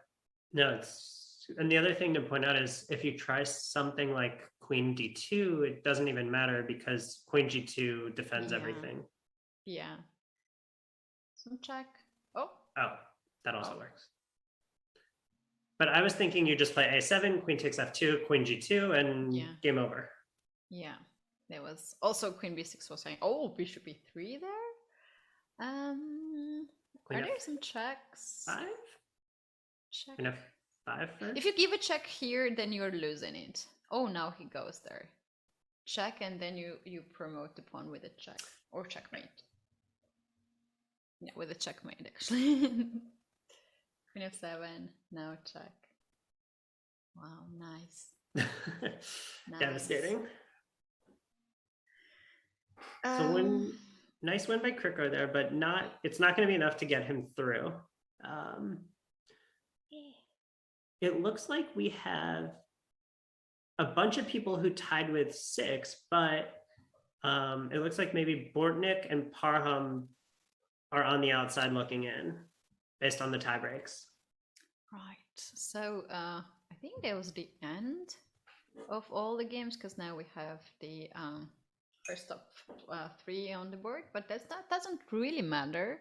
What matters here is this top 8, and there we go.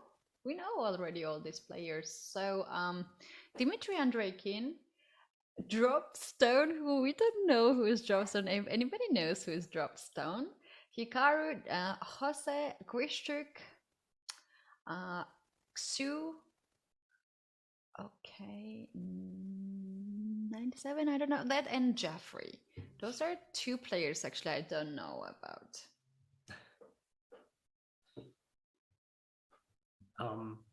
But yeah, super tight race, super really close tournament, and I think we'll see a really exciting knockout stage tomorrow.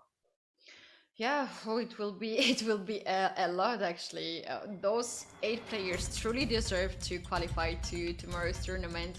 And you guys, this is not just one tournament, it is one of 26 of the events, which is happening almost every weekend. And then on Saturdays we have these qualifiers, and on Sundays we have mega finals. So you guys, we invite you to come back tomorrow the same time. We are going to have the finals of this weekend Rapid Chess Championship. Let's take a look at the upcoming weeks, maybe, or no, okay, we don't need to do that.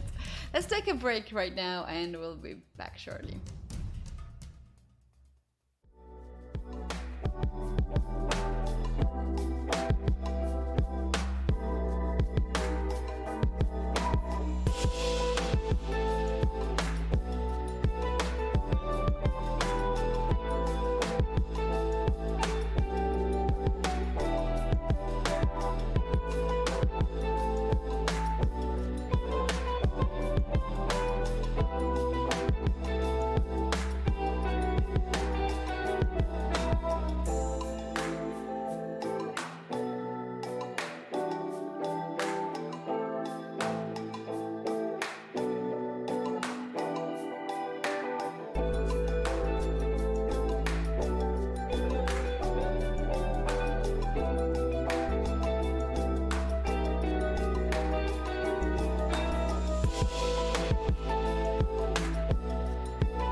The Rapid Chess Championship is brought to you by Coinbase. Whether you're looking to make your first crypto purchase or you're an experienced trader, Coinbase has you covered.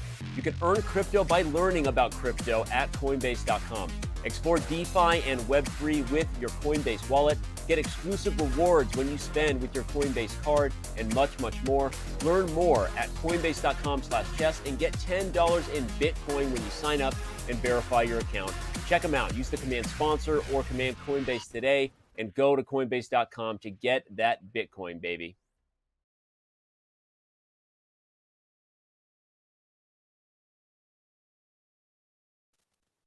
Welcome back, everyone. This is Rapid Chess Championship, very final moment of today's commentary, and we're going to see the critical moment of this day, and we choose the game Hikaru versus Dropstone here, and Teddy here, Black made the critical move here, and what was that move? Yeah, he played bishop d5 to centralize this bishop.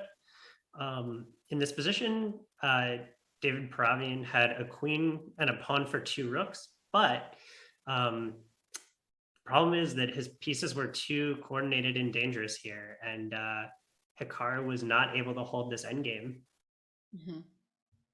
Right, after bishop d5, the threat was to play queen to e4 and create this checkmate threat here. And basically after f3, if you avoid this checkmate, then you lose the pawn on e3 and then the knight and rook over here. So here white went for knight d4 to avoid all these threats, but here we had e5, kicking back this knight, and after rook to d7 check, king went on h6 to have this safe spot for now, not to have more checks. And after knight to f3, we had queen to g4. So now the threat is bishop to f3.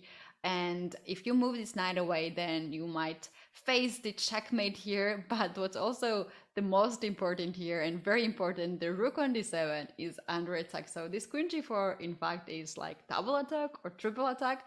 And after this move, white had to give up the exchange here. And we had this position where queen is superior over rook and the knights. Yeah, so a huge win for Paravian here. He's going to advance tomorrow. Hikaru as well will advance, and we have our 8 players who are set for the knockout stage tomorrow. Let's take a look at these players one more time and give a shout out to all of them. So Dimitri Andreikin, then we have David Paravian on the second position, Hikaru coming up, then Jose, then we have Grishchuk and Xu, as well as Ori and Jeffrey. So those are 8 players who will face tomorrow each other and who will fight for the best places in the finals of this week Rapid Chess Championship. All right, I think that's it. We're done for today. Thank you so much, Teddy, for the commentary. How was your experience before we take off? Oh, it was great. I think we saw a lot of really interesting games today, and yeah, it was great being here with you. Thank you so much. Also enjoyed to have your company here, and the games were amazing, and for me it felt like to have a bullet competition here and commentate the bullet one. We have seen so many amazing games, and you guys please join tomorrow the finals. This tournament will start at the same time, so it's final. Goodbye from us, and see you very soon.